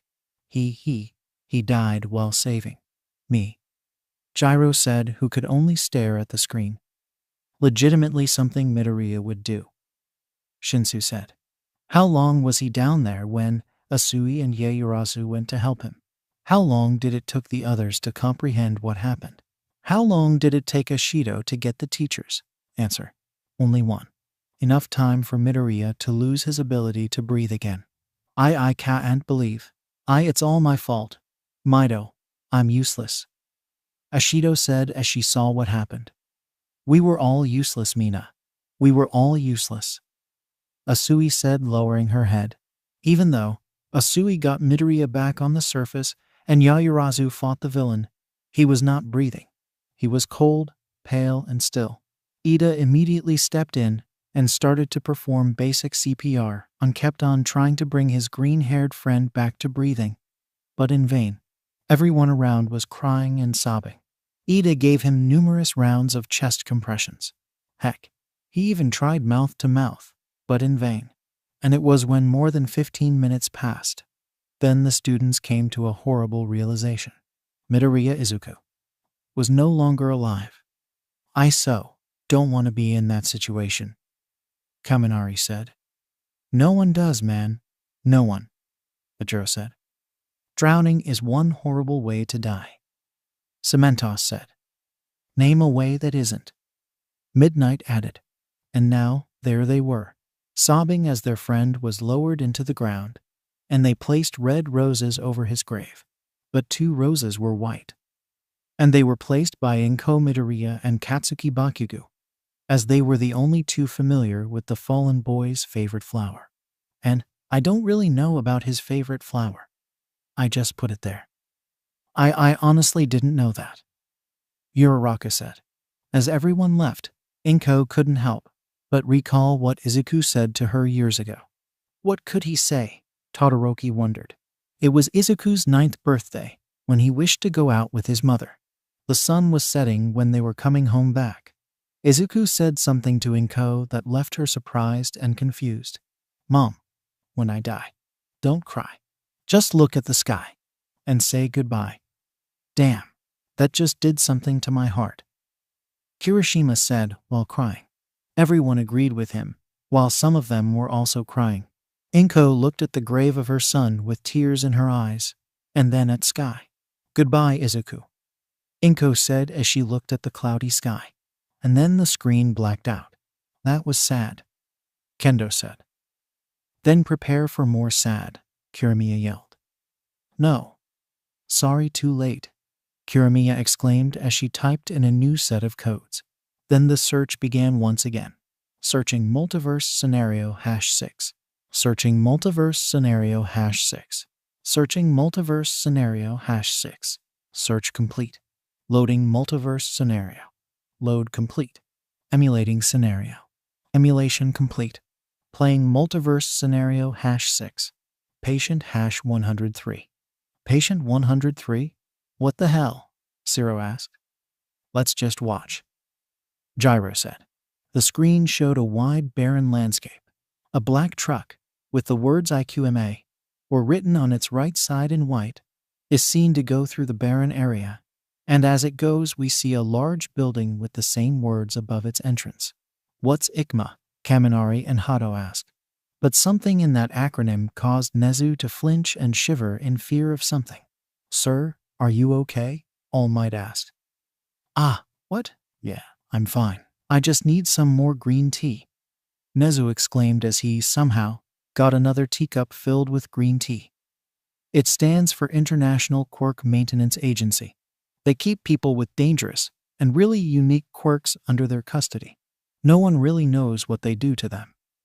Yaoyorozu answered the question. Guess we are about to find out then, Hagakure said. We see a boy with green hair, green tear-filled eyes, and a freckled face who looked about 8 years old, being dragged out of the vehicle and into the building by some men. His name was Izuku Midoriya. 103 was written on his cheek with a permanent black marker. Wait, why is Deku here? Yororaka asked. And why is he crying? Kirishima asked. He is just a kid, and he is being forced into a place where who knows what happens. Do you not even expect him to cry? Shiozaki said. Hey, I was just asking, Kirishima defended. Day #1. I was taken into the custody of IQMA because of my quirk, Midoriya narrated in his normal voice. He is narrating this? Awesome, Sakura exclaimed. My quirk is one of the most powerful and highly dangerous quirks. My quirk was time freeze. I could freeze the life of everything I wanted to just by pointing at it, and release them when I wanted to. It could have been a great power to be used to become a hero, until the day came when I realized it was unstable. How can a time-freezing quirk become unstable? Ajiro asked. Let's just let him explain, Takoyami said. My quirk was unstable. Everything I pointed at was paused, but it never came to life again. The first and the worst victim of my power being my mom. He narrated as he let out a choked sob. Why can't the universe go easy on the kid? Recovery Girl said.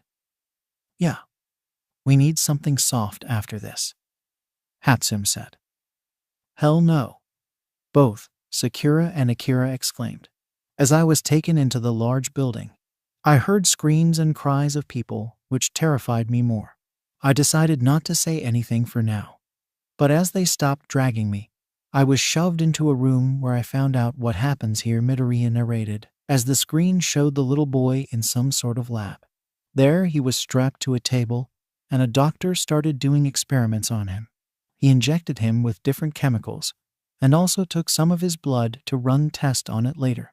As the doctor kept injecting the small kid with various serums, the boy cried in pain and agony. And this was just day 1. Those monsters, how dare they hurt a little boy like that? Tagata yelled. Why isn't anyone noticing this treatment? Hato asked. The IQMA doesn't let unauthorized persons in, just like Yua. But every authorized person is the same monster as the other. The patients have no one to help them, because they don't even let any sort of news leak from their department. That's why no one is noticing this treatment. Aizawa replied. Seeing a little kid being tortured is just frustrating. Snipe said. Day-23. I am currently a part of some nutrition-based experiment. They injected a new chemical into me at least 4 days ago and left me to starve just to see how long I can survive. For right now, I would be lying if I'm not hungry. But I'm still thankful that they at least give me some water to drink. I have already passed out for 2 times. I just want to get out of here. Please someone, a hero, please save me, Midoriya narrated, as we see the little boy in a cell barely conscious because of all the starving. There were also many bandages on his body, which were covering the cuts he got from all the experiments. Oh my. Explosions. Everyone looked at Bakugo at the moment. What? Bakugo asked. And nothing. Everyone said as they looked back at the screen. Day-35. I'm dying. I'm dying. I'm dying. If I'm not, then I want to. I just want to die. They even stopped giving me water. I can't even stand up. How long has it been since I've eaten something?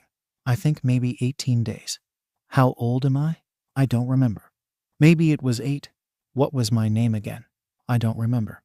Maybe. What was it? Maybe. What was my name? I forgot my name. What was it? I should remember it. It's not a side effect, is it? My name. It was.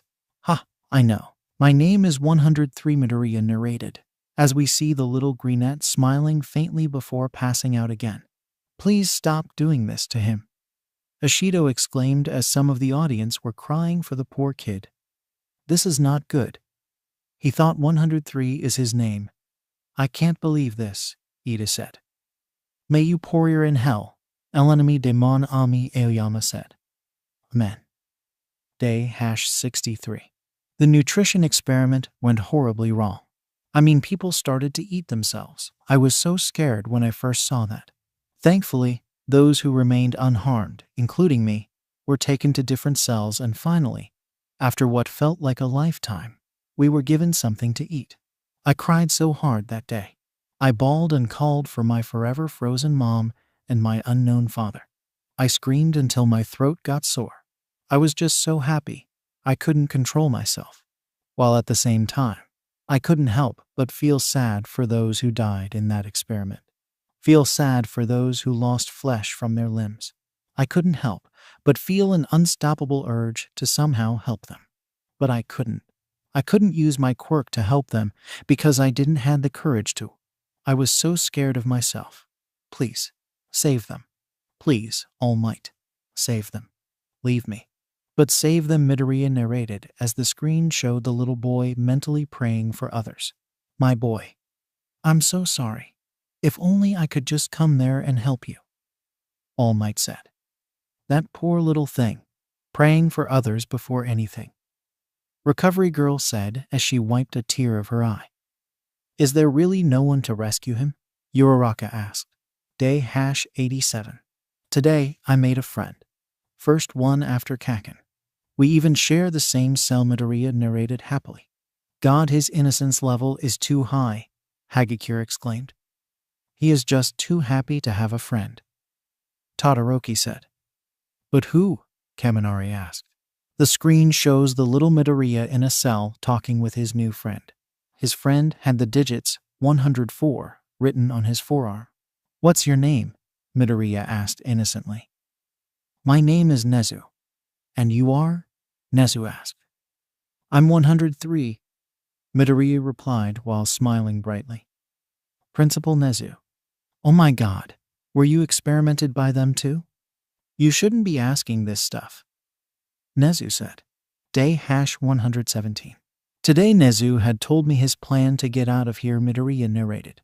The screen shows Midoriya nodding to Nezu as they both waited for the next experiment. Soon enough, a man came to take patient #103 to Central Lab. This was Midoriya's chance to save every single patient in the faculty. Midoriya followed the man to the Central Lab, and when they entered the lab, Midoriya used his quirk. Yeah, go Midoriya, Siro exclaimed. Save them, Deku, Uraraka exclaimed. Midoriya used his quirk and pointed at every doctor and guard in that room. They all froze. No one had the time to even run a security alarm or anything. Midoriya looked at them with fear rising in his eyes. Then he shook his head, remembering what he was here for. No, I can't feel bad now. I have to. I have to save these people. They need me. I'll be their hero, Midoriya said to himself. Yes, you will be, the audience cheered. Midoriya then released the few patients that were strapped to metallic tables in that room. Then one of them decided to move the plan forward. He put on one of the guard's uniform and went straight to the cell where Nezu was. He was patient 056. His name was Tenko Shimura. His quirk, disintegration. Is it just me or 056 looks a lot like Shigaraki? Kaminari asked.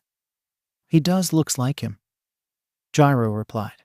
All Might visibly flinched after looking what mess his successor and his predecessor's grandson were in. Shimura successfully got Nezu out of his cell and back to the central lab. From there, Nezu hacked their main computer and turned off all security cameras and alarms. Then he opened every single cell in the faculty. He even checked if there were any other experiments in any other lab going on. But thankfully, the central was the only one.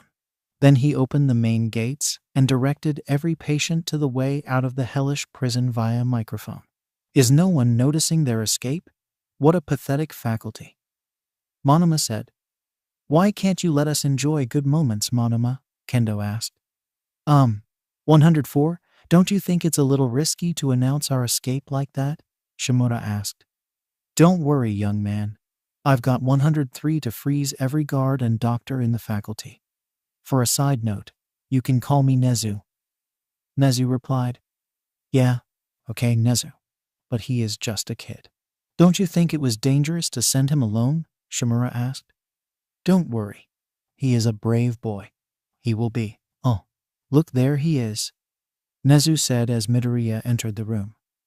Does that answers your question, Monoma? Vlad King asked. Still a pathetic faculty. Can't even hold their own against a kid, Monoma said. After that, the trio escaped the building. Once in the city, they informed the police and the pros about the situation. Ikma was permanently banned from doing any sort of experiments and having the custody of unique quirk users all over the world. As for the patients, they were taken by professional doctors to get help with their quirks, under the supervision of the pro heroes. Once they got a control over their quirks, they were sent back to their families. And those who didn't have any family left were given separate residences and jobs. Nezu once again started his job as the principal of Yua Academy. As for the kids like 103 and 056, they learned to control their quirks, and they were taken under the wing of Nezu and Yua, with the high hopes of one day becoming great heroes. And with that, the screen blacked out. Well, at least it had a happy ending, Yaoyorozu said. Time for one with a crappy ending, Kuramiya said. I swear to God, Kuramiya, if you dare. Technical difficulties. Please stand by. Technical difficulties fixed. Back to the show. Hee. What's up, guys? Your best girls, Sakura and Ochako, here with another. Scratch that, it's actually our first vlog, Uraraka said while making a vlog with her phone and a selfie stick. Anyways, after hours of convincing, which means torturing Akira to play a soft multiverse, we finally succeeded, Sakura exclaimed as they turned off the phone and went back to their seats. Now Hatsume was the one entering the codes while Kuramiya was sitting beside her. Now we get something normal, the audience thought. Searching multiverse scenario #7. Searching multiverse scenario #7. Searching multiverse scenario #7. Search complete. Loading multiverse scenario. Load complete. Emulating scenario. Emulation complete. Playing multiverse scenario #7. First date. There's gonna be some romance here, Ashido exclaimed as she threw her arms in the air. I wonder who will be his date, Todoroki asked. All the female students and Midnight started thinking if it would be them at his question. The screen showed the common area of Wana Heights Alliance dormitory, where all the boys of class Wana were sitting and talking. You guys did what? Midoriya yelled at his classmates while his face turned red as a tomato. Just set you up a blind date, Kirishima replied much more calmly while smirking. Oh, a blind date, Ashido exclaimed as her face beamed with joy. I don't know why, but I think I know who is the chance you fill, Aoyama said. A BB blind date. Why would you do that? I'm obviously not that good at this stuff. What if I messed up everything? What if I don't even know who she is? Oh God, I don't even know what are you supposed to do on a date. What am I going to do? What am I going to do? What if I did something wrong or something else?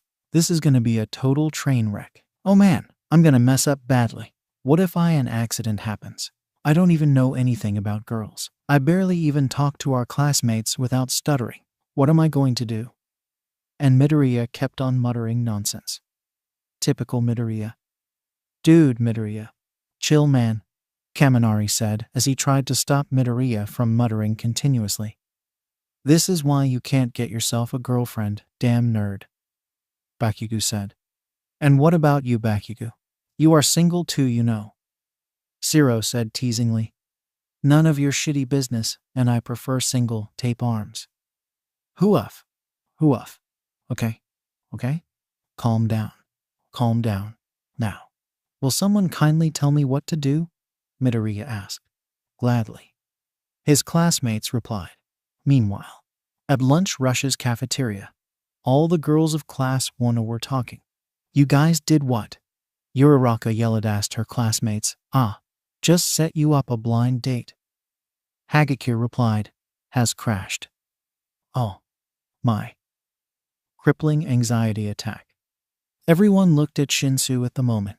What's wrong? Everyone is doing that. Shinsu said. That's not what we're staring about. Isn't it pretty obvious? Shinsu asked. W with who? Uraraka asked. Well, now if we tell you, it won't be a blind date, now will it? Yaoyorozu said. And don't act like we will put you up with some stranger, Ashido exclaimed. I know him, Uraraka asked. Pretty well, Ribbit, Asui replied. But wait, I can't go. Didn't you see the news? The news today. It's gonna rain tonight, Uraraka said, trying to escape the blind date.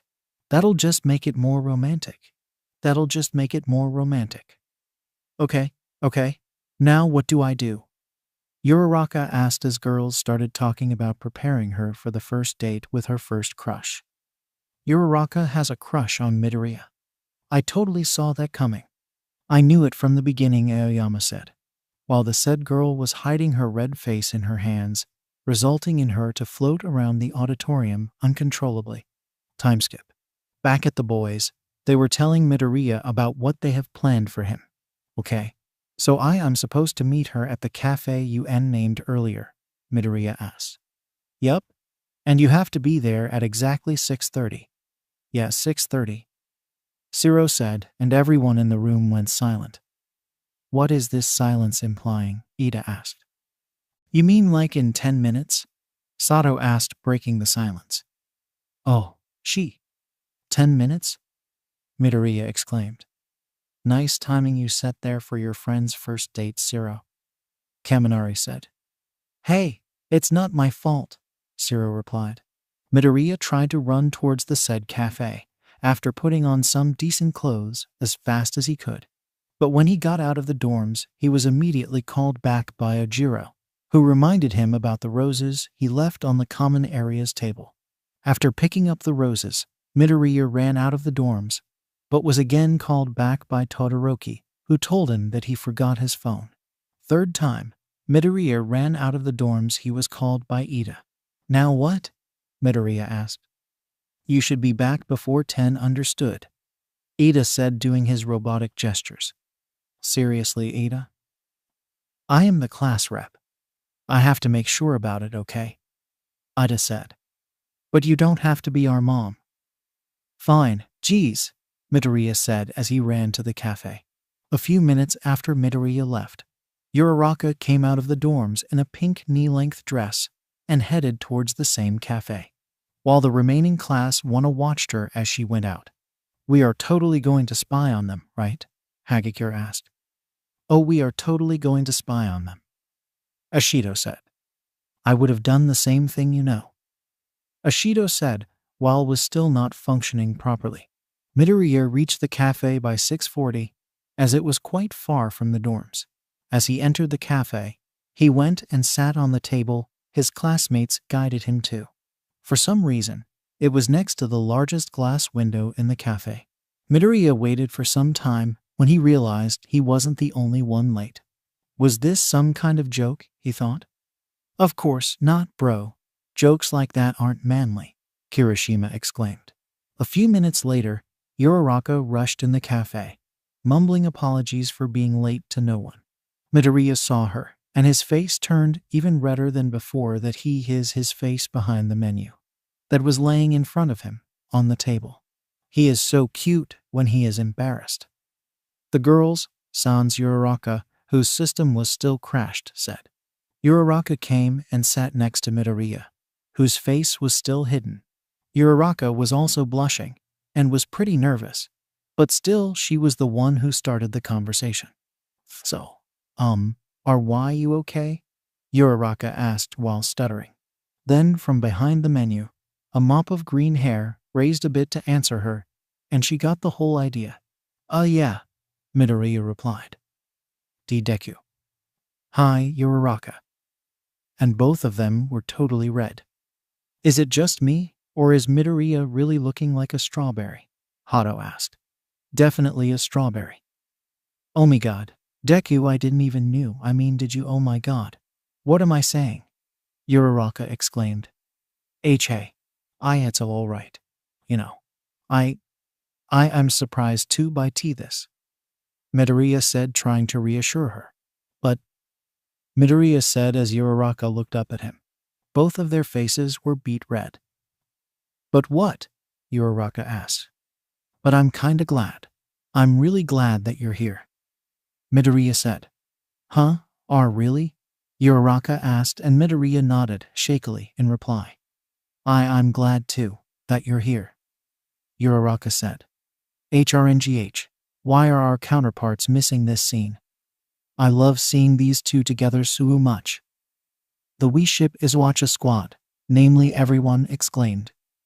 Well, at least we are seeing this, All Might said. Since when were you interested in this? Aizawa asked. What can I say? I've always been a sucker for love stories, All Might replied. Hey Deku? HM. You know our friends are gonna spy on us? P probably. So, they basically trapped us here, huh? Well, there actually is an escape route, if you are willing to. Of course, let's just get out of here. Hey, they're ruining our plans, no fair. The screen shows the rest of class, one students finally arrived outside the cafe. What took them so long? Ida's lectures. After that they came with Ida to cafe to spy on their two friends. Hagakure looked through the large glass window, only to find the reserved table empty. Guys, they're not in there, Hagakure said to her classmates. What? Where could they go? Kirishima asked. Try calling them, Yaoyorozu said. And with that Asui called Uraraka and Ida called Midoriya. But both of their phones came in busy, or were off. It's busy, Ribbit, Asui said. Same is the case with Midoriya, Ida said. Okay, so they turned off their phones too, Ujiro said. I wonder what is this escape route, as Midoriya said. Yaoyorozu said. Check if they went back to the dorms. Sero said, earning a no they didn't in reply. Do you think they tricked us and escaped the whole date thing? Gyro said. Seems like it, Kaminari replied. Took you long enough to figure it out, dumbass, Monoma said. Then suddenly, drops of water started to fall down. Upon looking up, they saw dark clouds and a slight drizzle accompanied by a cool breeze. It's raining. Well, guess what? Ochako was right about the rain thing. Yeah, come on, let's go back and wait till they return. Momo, can you make us some umbrellas? Sure thing. Seriously? You let it slide like that? I would have hunted them till I figure out what happened between them, Ashido pouted. But just where are they? And with that, the group of teenagers went back to their dorms. Meanwhile, "Come on, Uraraka," Midoriya exclaimed as he and the said girl were running at Daigaba Municipal Beach Park in the rain. "I'm not as fast as you, you know," Uraraka said as she activated her quirk to enhance her speed, but resulted in crashing into Midoriya. "Well, now who's fast?" Midoriya asked as Uraraka landed on the top of him. "Oh, there they are," Sato said. "There they are, living life as a newfound couple, on a beautiful beach park under the rainy sky, joyfully playing and running around, loving each memory as they spent it, learning the true values of time and love, not giving a care to the cruel world around them, and obviously not thinking about my lonely and single soul. But still, I approve," Kaminari said as dramatic tears fell from his eyes. "Dude, chill. We'll get you a girlfriend too," Zero said. "Deku, I want to tell you something, Uraraka said, but was cut off by Midoriya's index finger pressed against her lips. "SHH, let me speak. Okay?" Midoriya said, and Uraraka nodded. "It's coming, it's coming, it's coming," the students chanted. "What's coming?" Todoroki asked. "You'll see, Todoroki." Uraraka. Uraraka, ever since I've met you, I wanted to tell you I love you," Midoriya said as his face was beet red. "I love you too, Deku," Uraraka replied. "Finally. I waited for this moment for so long. Manly." The rain had now stopped, and the clouds were slowly clearing. The breeze was still cool. We see Midoriya and Uraraka staring at the moon in the now star-filled sky. Uraraka was, however, wearing Midoriya's jacket, and her head was resting on his shoulder as he lovingly wrapped his arm around her waist. All the students of Class 1A, sans you know who, and All Might, took pictures of the warm and lovely scene with their phones. Was still not functioning properly. "Do you think we should go back now? The others must be worried," Uraraka said to the greenette. No," Ida said 10. Midoriya replied as Uraraka giggled. And with that, the screen blacked out. "I didn't mean that you should stay out of the dorms, leaving your fellows clueless of where you are, and enjoy a late-night date at a beach," Ida said, while doing his robotic gestures. "Ida, it's not even 10 there. Still. What did I miss?" Uraraka asked as she was, somehow, back to her seat. "You'll find out soon, dear." "What do you guys mean? Did something bad happen?" Uraraka asked, totally clueless of the fact that her counterpart was now officially dating her crush's counterpart. "We'll tell you when Midoriya takes another break. He too needs to know what happened," Kirishima said, while smirking. "Oh, okay," Uraraka replied joyfully. "Can I enter the codes this time?" Kirimiya asked. "Nah, I'm letting Sakura do it," Hatsume said. "And we are taking your coding privileges for 3 more multiverses," Power Loader said. "Oh, come on. I didn't chose that bad of multiverses," Kirimiya pouted, while Sakura typed in the codes. "Searching multiverse scenario #8. Searching multiverse scenario #8. Searching multiverse scenario #8. Search complete. Loading multiverse scenario. Load complete. Emulating scenario. Emulation complete. Playing multiverse scenario #8. Reality differs from dreams." "What is up with the title?" Monoma asked. "You'll find out, Monoma." The screen showed the area around which the prison of Tartarus is located. It was a big mess. Broken buildings. The sound of police cars. Police force was everywhere. Tartarus itself was partially destroyed. Smoke and dust was everywhere in the air. News reporters were recording the scene from helicopters. After all, it was big fight. Second fight with All for One in a single year. "What?" the audience yelled asked. "No, not that guy again. He is scary as fuck." "But who fought him?" the Bakugo Rescue Squad asked. "The only who can fight him now is..." "But it can't be. He's too young to be fighting All for One. My boy, please be safe." All Might thought. "It's obviously the nerd," Bakugo thought. As the smoke fades, we are able to look closer. A clearer view of what has happened. we see a large crater in the middle of the area, and lying over there was All for One, completely beaten up, with no longer power in his veins. He couldn't even feel a single quirk in his body. The final blow, the same United States of Smash, from the young hero Deku, left him totally immobilized. He was finally defeated. It was the end of his reign as the symbol of evil. Hero Deku? He defeated him. That's my bro. Way to go, Midoriya. The audience kept on praising Midoriya's bravery. Then we see Midoriya in his hero costume. He was injured, cuts and bruises everywhere. His legs were shaking, but he was still standing, smiling like All Might did, throwing his fist in the air slowly, but as a sign of victory. And seeing him, the crowd of people who were standing, some watching the fight from their homes, some helping others, everyone, just everyone, cheered for him. I'm so proud of you, my boy, All Might whispered. Deku. Uraraka's voice came from behind the greenette. He turned around to see the entire class, one approaching him. From the looks of it, they were also included in the fight, and helped Midoriya fight the biggest villain of all times. You guys okay? Midoriya asked. No need to be worried. Just a few scratches, that's all, Ida replied. But nothing compared to you, Kirishima said. Hey, we were in the big fight as well, Kaminari exclaimed. The entire class wanna fought him, Kendo asked. That's so manly of you guys, Tetsu exclaimed. Thanks, bro, Kirishima exclaimed. So, Eraserhead, are you going to expel them too? Present Mike asked. That's another universe. But let me make this clear. I'll expel all of you little shits if you did something like that without my permission. Aizawa said bluntly. But we have our licenses, and I have every right to expel you. Aizawa said. So, this is it. We won. It's over. Bakugo said as he walked up to Deku. No, it's not over yet. It's just the beginning. Midoriya said, and everyone looked at him. Of a better world. Midoriya said as the entire class stood together looking at the sky.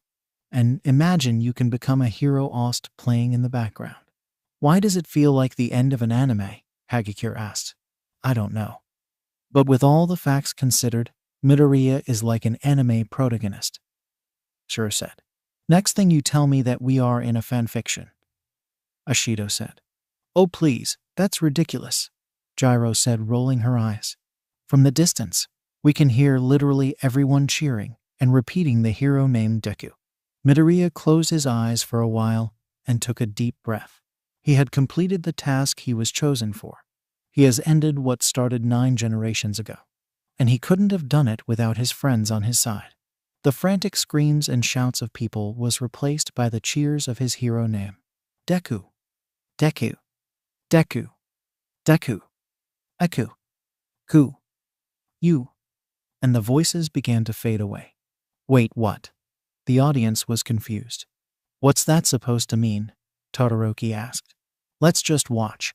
I'm sure we'll find it out. Tokoyami said, while the others nodded in agreement. It was all black now. Darkness was all Midoriya saw. You, a faint voice came. Ku, the same one again. But the green-haired boy couldn't quite register who or what was that. What was this voice even saying? Iku, it came again, more clearer than the last one. Deku. Midoriya shot up straight and looked at his surroundings. He was sitting in a dark room. Papers were scattered all over the place. He was sitting on a chair next to a desk on which some files on some heroes were laying. In front of him stood Bakugo in his costume. When the hell will you stop sleeping on your desk, Deku? Bakugo asked. Oh. It was a dream? All Might asked. Well, that still doesn't explain the title, Monoma said. Shut up, Monoma, Kendo said.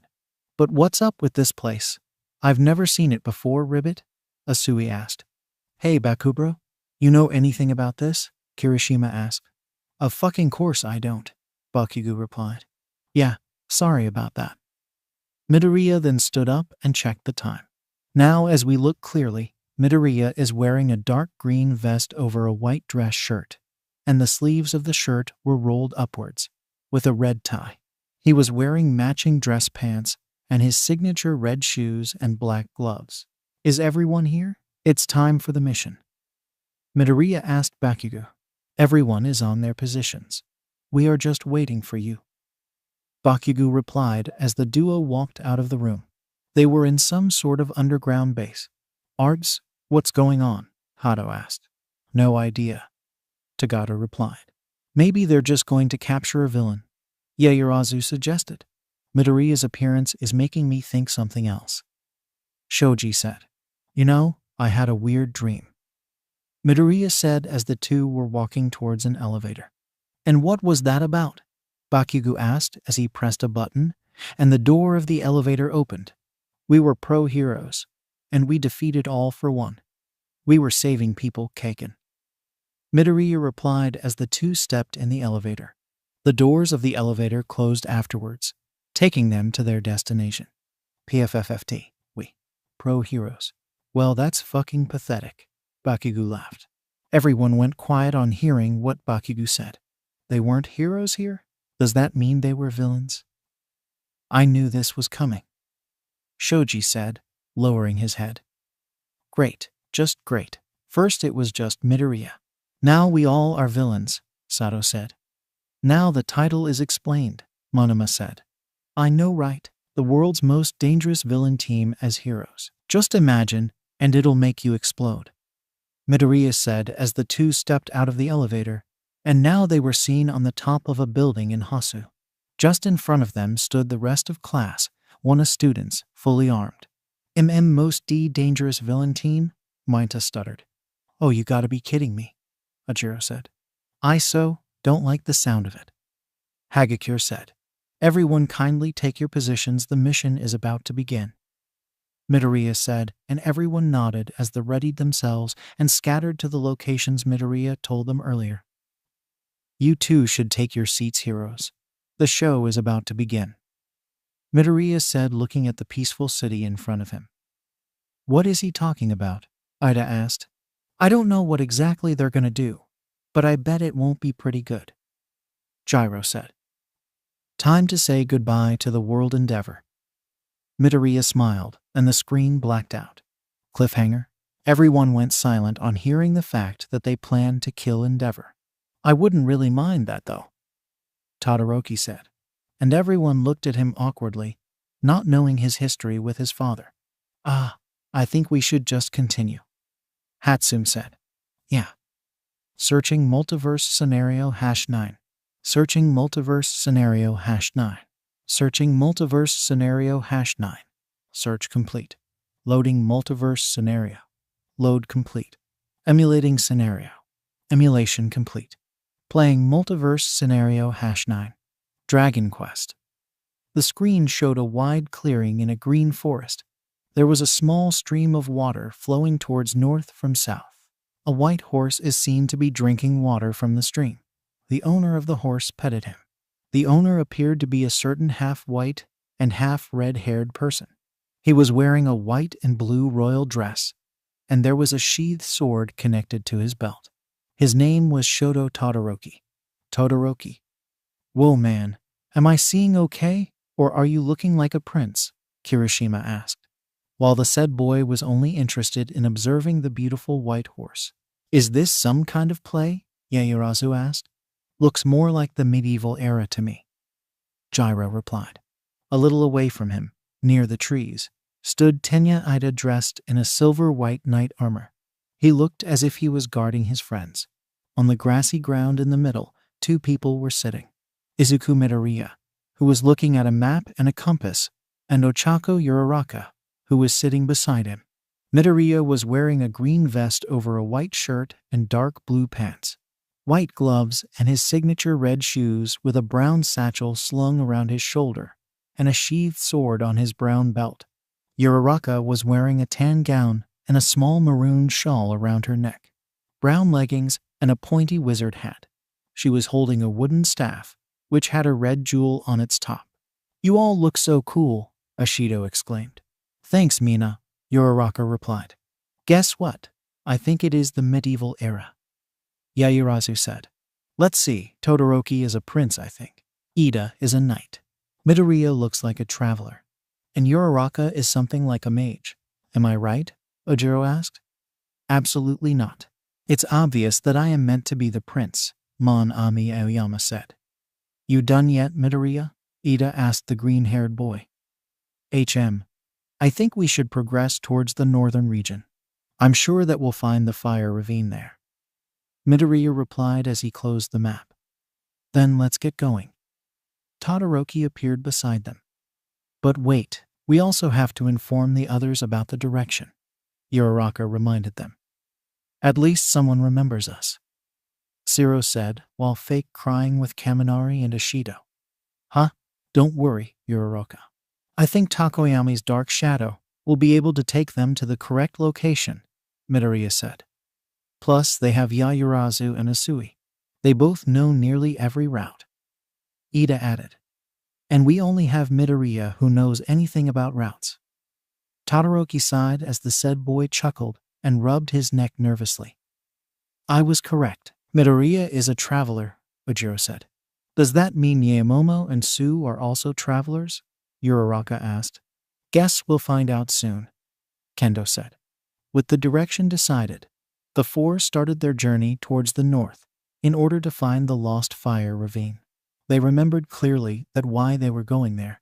Shota Aizawa, their mentor, told them about one of the last fire-breathing dragons, and they were a great threat to the humans. The most dangerous one living in the fire ravine that was said to be the example of hell on earth. And now, as knights in training, it was their task to make sure he was no longer a threat to the humans. They are going to fight a fire-breathing dragon. Do they have a death wish? Minta yelled.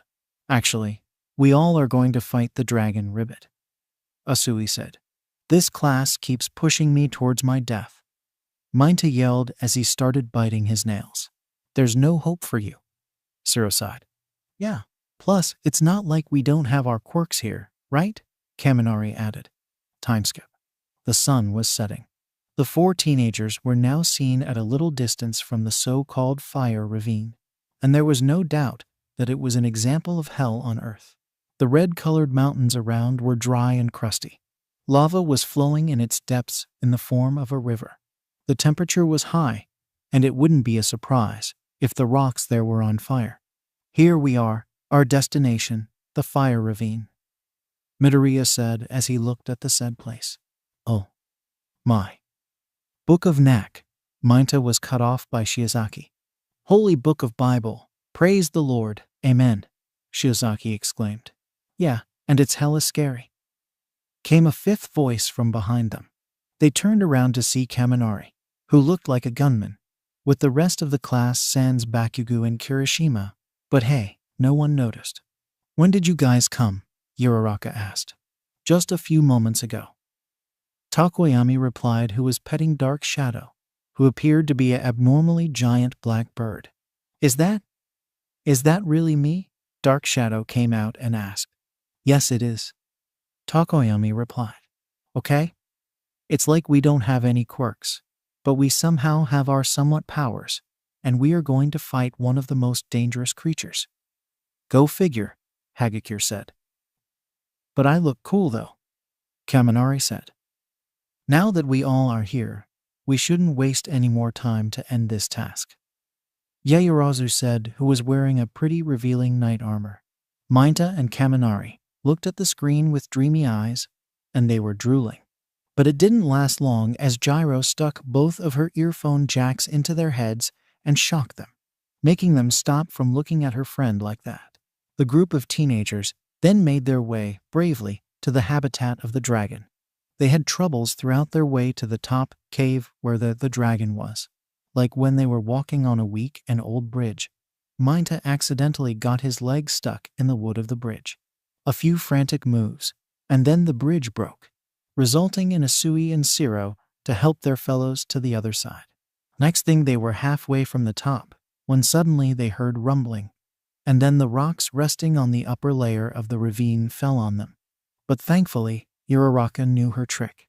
She used her staff and casted a spell on the rocks, causing them to become weightless and go straight back up.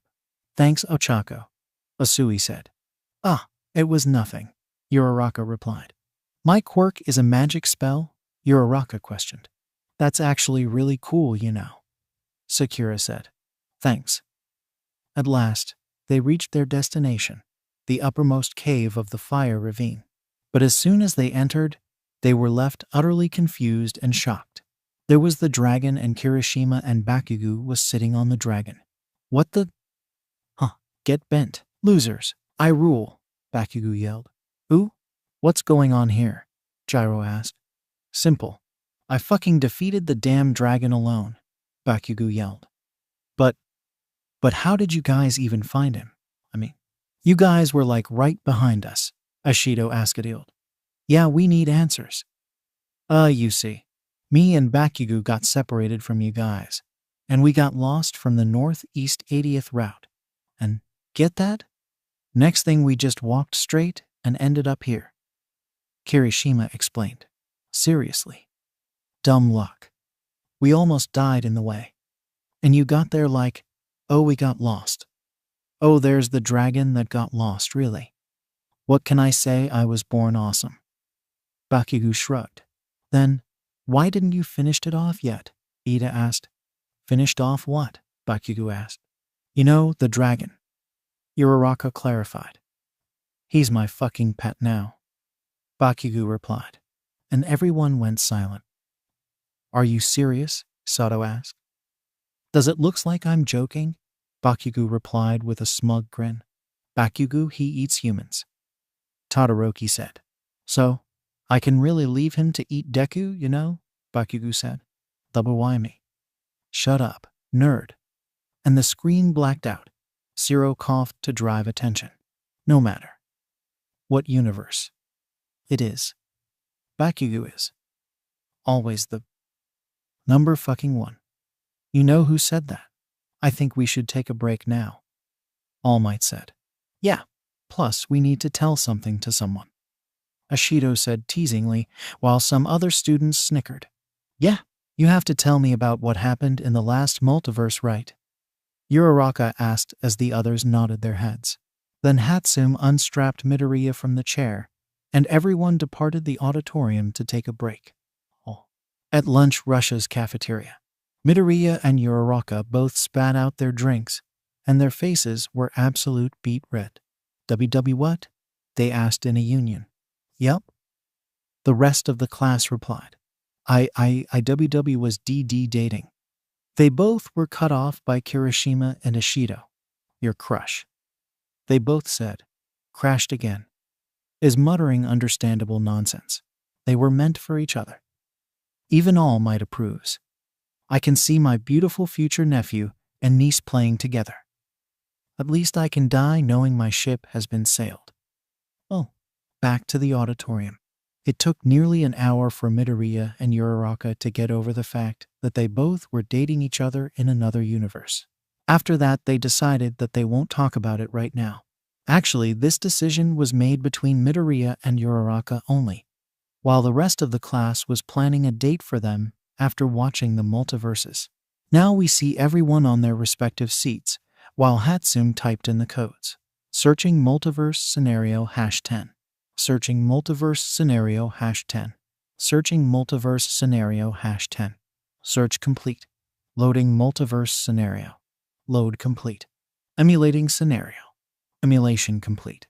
Playing multiverse scenario #10. Deadpool. Deadpool? What's that? Hado asked curiously. Maybe a hero name, Tagata replied. The screen showed a highway bridge on which Midoriya was sitting, with his legs hanging, in his hero costume with his mask on. A small radio was sitting beside him, and there was Izuku written on a paper taped to it. He was seen to make a crud crayon drawing of him shooting Bakugo, with the words, "Hi, I'm Kaken," written above. He was listening to the beat that was playing on the radio as he completed his drawing. Then, as the camera zoomed closer to his face, he looked at the screen and spoke. Wha? Oh, hello. I know, right? Whose balls did I have to fondle to get my very own show? I can't tell you. But it does rhyme with Dreadword Tetrick. And let me tell you, he's got a nice pair of smooth criminals down there, he said, looking at screen. Huh? Fourth fall broken, bro, Kaminari and Zero yelled. Yeah, but who's Dreadword? Uraraka asked. Just let the readers decide. Todoroki said in his usual monotonic voice. What? Fourth wall broken again, bro, Kaminari and Zero yelled. Anyways, I've got places to be and a face to fix and oh, Midoriya said as he saw some black cars on the bridge below.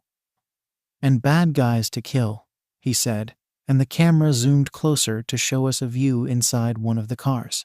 There were sitting some random criminals. Wait, did he just say that he's gonna kill them? That's an immoral thing for a future pro-hero to do, Ida exclaimed while doing his robotic gestures. Take a chill pill, dude. Midoriya then stood up and jumped on one of the black cars, with a perfect landing in the back seat before saying, maximum effort. His landing, however, caused the car to lose balance and hit another car away, while Midoriya and two criminals were punching one another in the back seat. Midoriya hit one of them behind the neck. Cockshot, he said before he threw the criminal out of the car's boot. But the man caught the end of the car's bumper as he screamed. Ha! Midoriya laughed, looking at him before the other criminal headlocked him and forced him against the back of one of the seats. Rich Corinthian leather, Midoriya said. I have a feeling that he has a twisted sense of humor, Ajiro said, with a spoon full of fourth wall breaking abilities. Sato added, and some spice of mature jokes, Hagakure said. And here I thought my students were innocent. Aizawa sighed. Then Midoriya backed up and kicked the other man in face twice, and then grabbed his neck. I'm looking for Kaken, he said as he backed off. Have you seen this man? Midoriya asked, holding up the drawing he was making earlier. That's one stupid and useless shitty drawing, Bakugo yelled. But dude, you do look like that, Kaminari said. What the hell did you say, dunce face? The car drove through a tunnel, while the man repeatedly hit Midoriya's head on the radio's touchpad. With every hit, the channel changed. Oh, oh, oh, oh, oh, oh, Midoriya said. Ha, serves you right, damn nerd. You know who said. Then another villain, riding a bike, is shown approaching the car. The criminal was still punching Midoriya's head, and Midoriya was still owing when the criminal took out his gun. Yankee, Yankee, Midoriya said as he moved away from the gun, and the bullet that escaped the gun hit the driver in his hand, who in turn screamed in pain. The biker then shot the window of the car in order to shoot Midoriya, but the first criminal got shot while Midoriya was safe. Midoriya then kicked the now dead guy out through the door. The body crashed into the biker, taking him down. Oof. The criminal, who was holding on to the car's bumper, somehow managed to get back up. Midoriya saw this and pushed the driver away, and then he increased the acceleration of the car. The other criminal tried to attack the boy, but he kicked the driver in the face while the car hit another car. And Midoriya headlocked the other criminal and shoved a car cigarette into his mouth. I've never said this before, but don't swallow, Midoriya said.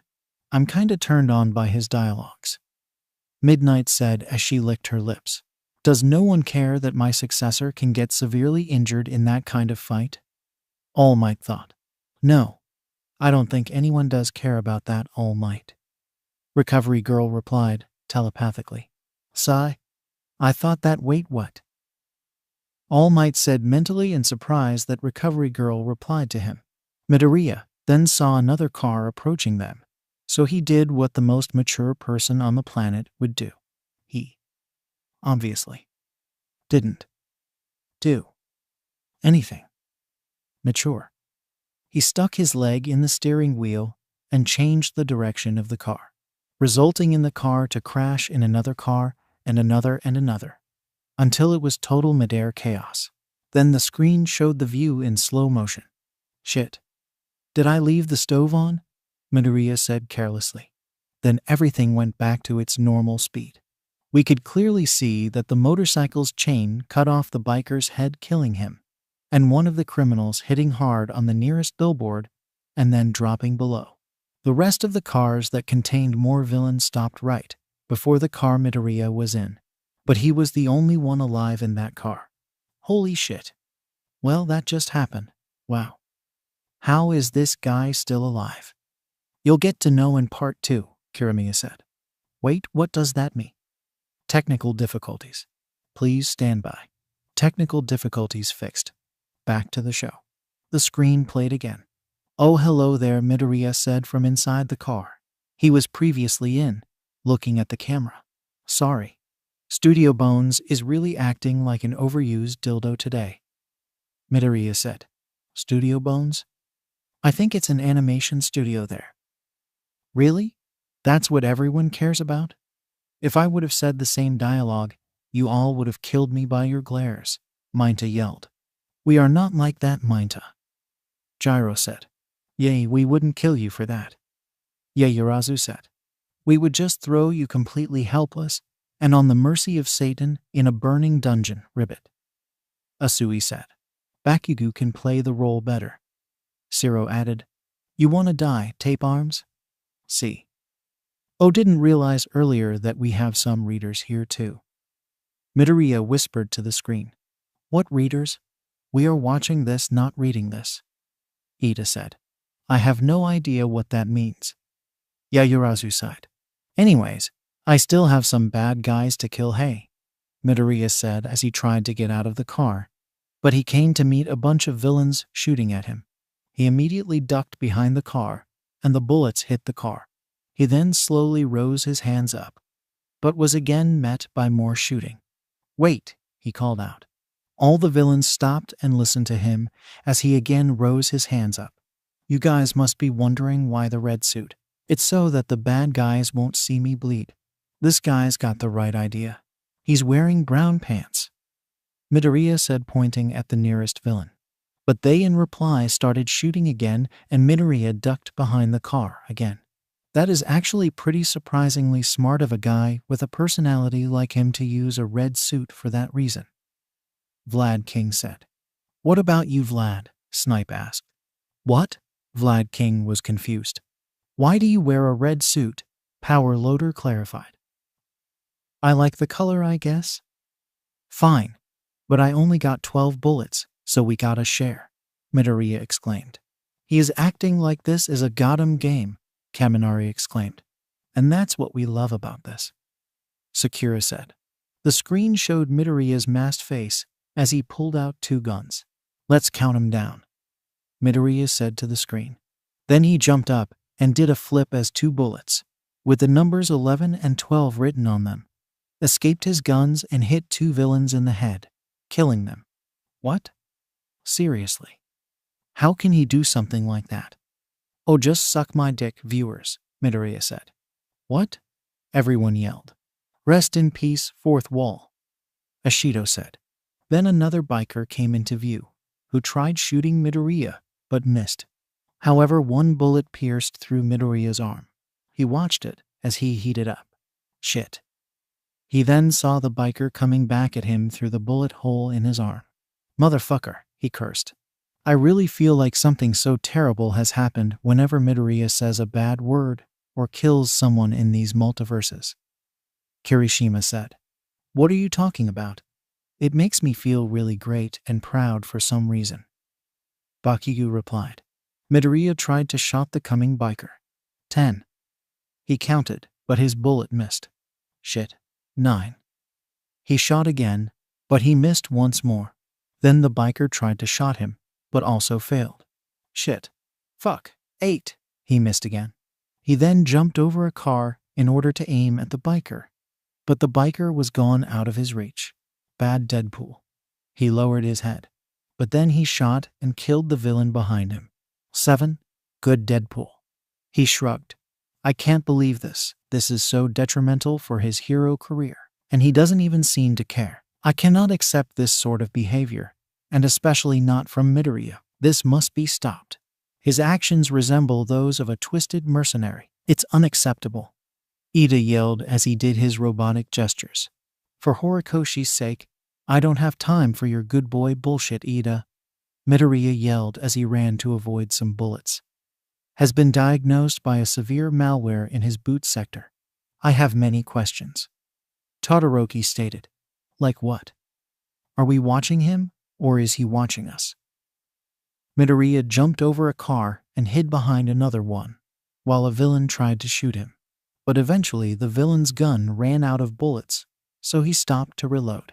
This gave Midoriya enough time to come up with a master plan, and he used this time maturely. Of course he didn't. So did any of you readers ever had one of those lives? Midoriya couldn't complete his sentence, as he was cut off by the villain shooting at him again. Woo! Midoriya exclaimed and ducked behind the car. The villain continuously shot, but his bullets only hit the car. Then he jumped on the car and aimed at Midoriya, who was laying like he was on a beach vacation. But the villain came to realize that he used all of his bullets again. He is so dead. Tusk, tusk, tusk, tusk. Someone's not counting, Midoriya said as he shot the villain. 6. He said casually. Then 2 more are seen across the road, who hid behind another car. One of them took out a grenade and pulled out the hook, ready to throw it at Midoriya, but the latter had better accuracy. Midoriya sassily shot bullet number 5 to the grenade from a distance, making it explode and kill the 2 villains. I totally understand the fact that killing is a crime, and the word itself doesn't fit with Midoriya in the same sentence. But I have to say this. That was badass, Kaminari exclaimed with a few agreeing, while Kirishima and Tetsutetsu neglected the theory. That wasn't badass. That was manly. Uo, Banzingus, Midoriya said as the rest villains tried to shot him, but he dodged. Woo! But a few bullets hit him, and he dropped down. The villain who shot him came near to him, constantly aiming at him. 4. Midoriya groaned as he shot him. Gotcha, he said as he stood up and shot the villain 2 more times. 3, 2. Stupid, he yelled at himself. Worth it, he said calmly. Then he ran to avoid more bullets from the last 3 villains. How is he going to win now? He's got only 1 bullet, while there are 3 loaded rifles against him, Uraraka said. Let's just pray for his survivor and watch him battle, Aoyama said. The 3 villains got behind a car together in order to kill Midoriya, but they didn't realize that the masked greenette was right behind them, back flipping and using the one and only last bullet to shoot the 3 villains through one another's head, killing them all. Dude, that was more badass than last one. Autocorrect, manly. Midoriya then landed safely on the ground. He inhaled the smoke coming from his guns and exhaled heavily. I'm touching myself tonight, he said out of nowhere, and the screen blacked out. Well, that was something, Ojiro said. Yeah. Now we have to reboot Ida and give Kirimiya her coding privileges back.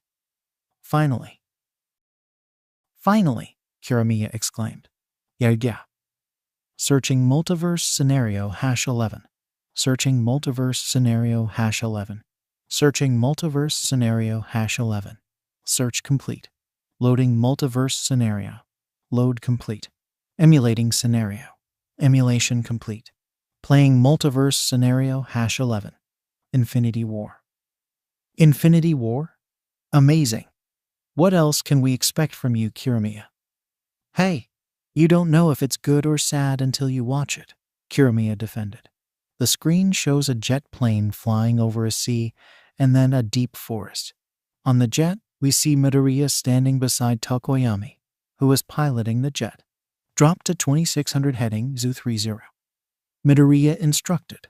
I hope you're right about this, or we're going to land a lot faster than you want to. Tokoyami said as Uraraka, Kirishima, Sato, and Yayurazu appeared in the background, while Yayurazu was confronting Ojiro. Looks like something serious, Yayurazu said. Yeah. And what's up with me looking all? Ojiro trailed off. Depressed, Shoji suggested. Yeah. The jet then passed through a blue force field around the forest, and they entered a city. Whoa, now that was awesome, Kaminari said. Yeah, Siro agreed. But does anyone know what place this is? Kendo asked. No idea. Scene cut to the grounds of the city. We see Asui and Ashido waiting for the jet to land with a good number of guards on their sides. when you said that we were going to open Wakanda to the rest of the world. This is not what I imagined. Ashido said to Asui. So it's called Wakanda, huh? Kirishima asked. Tsu and Mina are looking like the commanders or heads of this place. Uraraka said. And what did you imagine, Ribbit? Asui asked. I dunno. The Olympics. Maybe even a Starbucks. Ashido replied. Really, Mina? She's a different me. But if I was at her place, I would have imagined the same thing too. Ashido replied. The jet landed on the city of Wakanda, and everyone on it got off. Midoriya and Takoyami came out first, then Yayurazu and Ojiro, and then Sato and Kirishima and Uraraka. Should we bow? Sato asked the redhead. Yeah, she's a queen. Kirishima replied. Who's a queen? The audience asked in surprise. On the other hand, Midoriya reaches out to shake Asui's hand. Looks like I'm always thanking you for something. Midoriya said, and Asui smiled in reply. Then Sato walked up to them and bowed, and everyone looked at him weirdly. What are you doing? Kirishima asked. You told me to bow, Sato exclaimed as some of the students chuckled. Oh, we don't do that here, Ribbit. Asui assured him. Sato then glared at Kirishima. Tsu is the queen. Ah, I wanted to be the queen. Ashido pouted. But you look like the chief.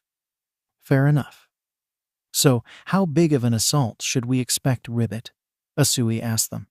I think you should expect quite a big assault. Sato replied. Something's telling me that this is going to be bad. Takoyami said. You heard the bird boy. His dark-o-meter is tingling again. How are we looking? Uraraka asked Asui. You will have my Kingsguard, the Border Tribe, the Dora Milaje, and... Asui pointed back to a person, and a semi-stable 100-years-old man. A voice came. They all turned to look in the direction Asui was pointing at, and came to meet Todoroki. Then Midoriya and Todoroki hugged each other, as if they were meeting after a long time. How have you been, Todoroki? Midoriya asked as they broke the hug. Not bad for the end of the world. Todoroki replied casually. End of the world.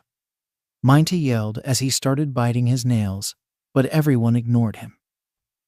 Are we just going to ignore the fact that Todoroki is like 100 years old?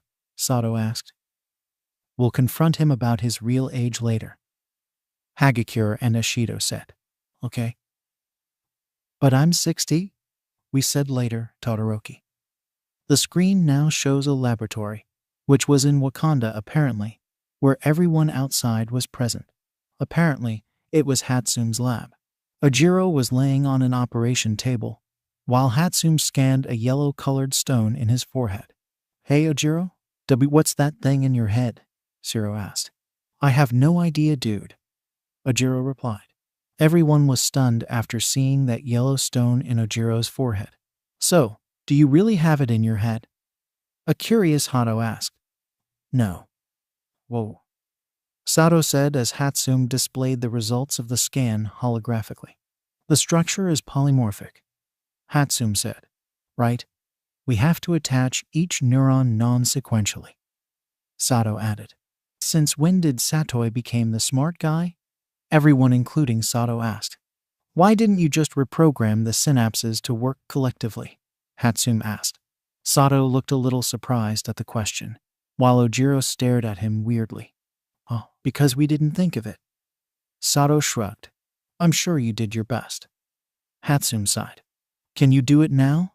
Yayurazu asked in a little angry-like manner. What's up with you, Yamomo? Uraraka asked. I don't know, Yayurazu said. Maybe the fact that Hatsume is taunting Sato instead of helping them. Gyro replied. Hey. Yes, but there are more than 2 trillion neurons here. One misplacement could cause a cascade of circuit failures. It'll take some time. Hatsume stated. How long? Midoriya asked. As long as you can give me. Hatsume replied. Then suddenly, an alarm began to beep. Ashido quickly went to check and put up a hologram of the Earth. Something's entered the atmosphere, Ashido said. Then the screen shows some large structures that are sent out towards Earth from a space station. Not something. A lot of things have entered the atmosphere, Ribbit, Asui said. But what are those? I have never seen or heard about anything like that before. Tagada asked. As far as my brain can comprehend, the best thing I can say is that there is the army of the enemy in them. Nezu said. So, the enemy is like, aliens? All Might asked. Hey, Cap, we got a situation here. Tokoyami told Midoriya as he saw the structures land right outside the blue force field dome. Some of the structures even hit the dome in order to get through, but exploded in result. Now, that's a good thing. God, I love this place. Todoroki said after seeing them explode. Yeah, don't start celebrating yet, guys. We got more incoming outside the dome. Kirishima stated as some more structures land outside the dome successfully. Well, now that's a bad thing. Back in the lab, Ojiro tried to lean up straight and Hatsume placed a steadying hand on his back. It's too late. We need to destroy the stone now, Ojiro said. Ojiro, get your ass back on the table, Uraraka instructed him. The other did as he was told. Uwo. We got a Uraraka with an attitude here, Ashido said. And a Todoroki with visible emotions, Hagakure added. We'll hold them off, Ribbit, Asui exclaimed. Then Midoriya turned to Yaoyorozu. Yaoyorozu, as soon as that stone is out of his head, you blow it to hell. Okay, Midoriya said. I will. Yaoyorozu said as a whisper. Why does Yaoyorozu look so emotional right now? Sakura asked. Something's gonna happen. Something's gonna happen. I'm telling you. Something really bad is gonna happen. Minter repeated. Evacuate the city, engage all defenses, and get this man a shield. Asui commanded, she pointing at Sato at the last part. Now the screen shows the battlefield, where several ships are flying to the battle lines, while the ground army is standing fully armed, prepared to face the enemy. How are we looking, Sato? Uraraka asked Sato, who was in a big robotic suit, trying to operate it without any problems. Yeah, I think I'm getting the hang of it, Sato replied from inside the suit. Then he jumped to the battlefield to join the others in his suit. Who made those beautiful babies? I want their blueprints, Hatsume exclaimed. Wow, this is amazing. It's like using my quirk without actually. Sato was cut off as he tripped over a rock and Ashido gave him a disgusted look before he said that he's okay. I've got 2 heat signatures breaking through the tree line, Kirishima reported while he was in his own robotic suit. Himiko Toga and Dabai are seen standing by the dome, away the structures. Hey, it's that crazy girl and that fire user from the training camp attack, the students yelled. But what are they doing here? Kaminari asked. They are the fucking villains, Dunce face. You know who said. Where's your other friend? Uraraka demanded from the 2 villains. You will pay for his life with yours. All for one will have the stone. Toga replied. All for one. Why does he need that stone? Why do I feel like I'm gonna die in this? Ojiro asked. That's not gonna happen, Midoriya said bluntly. You are in Wakanda now.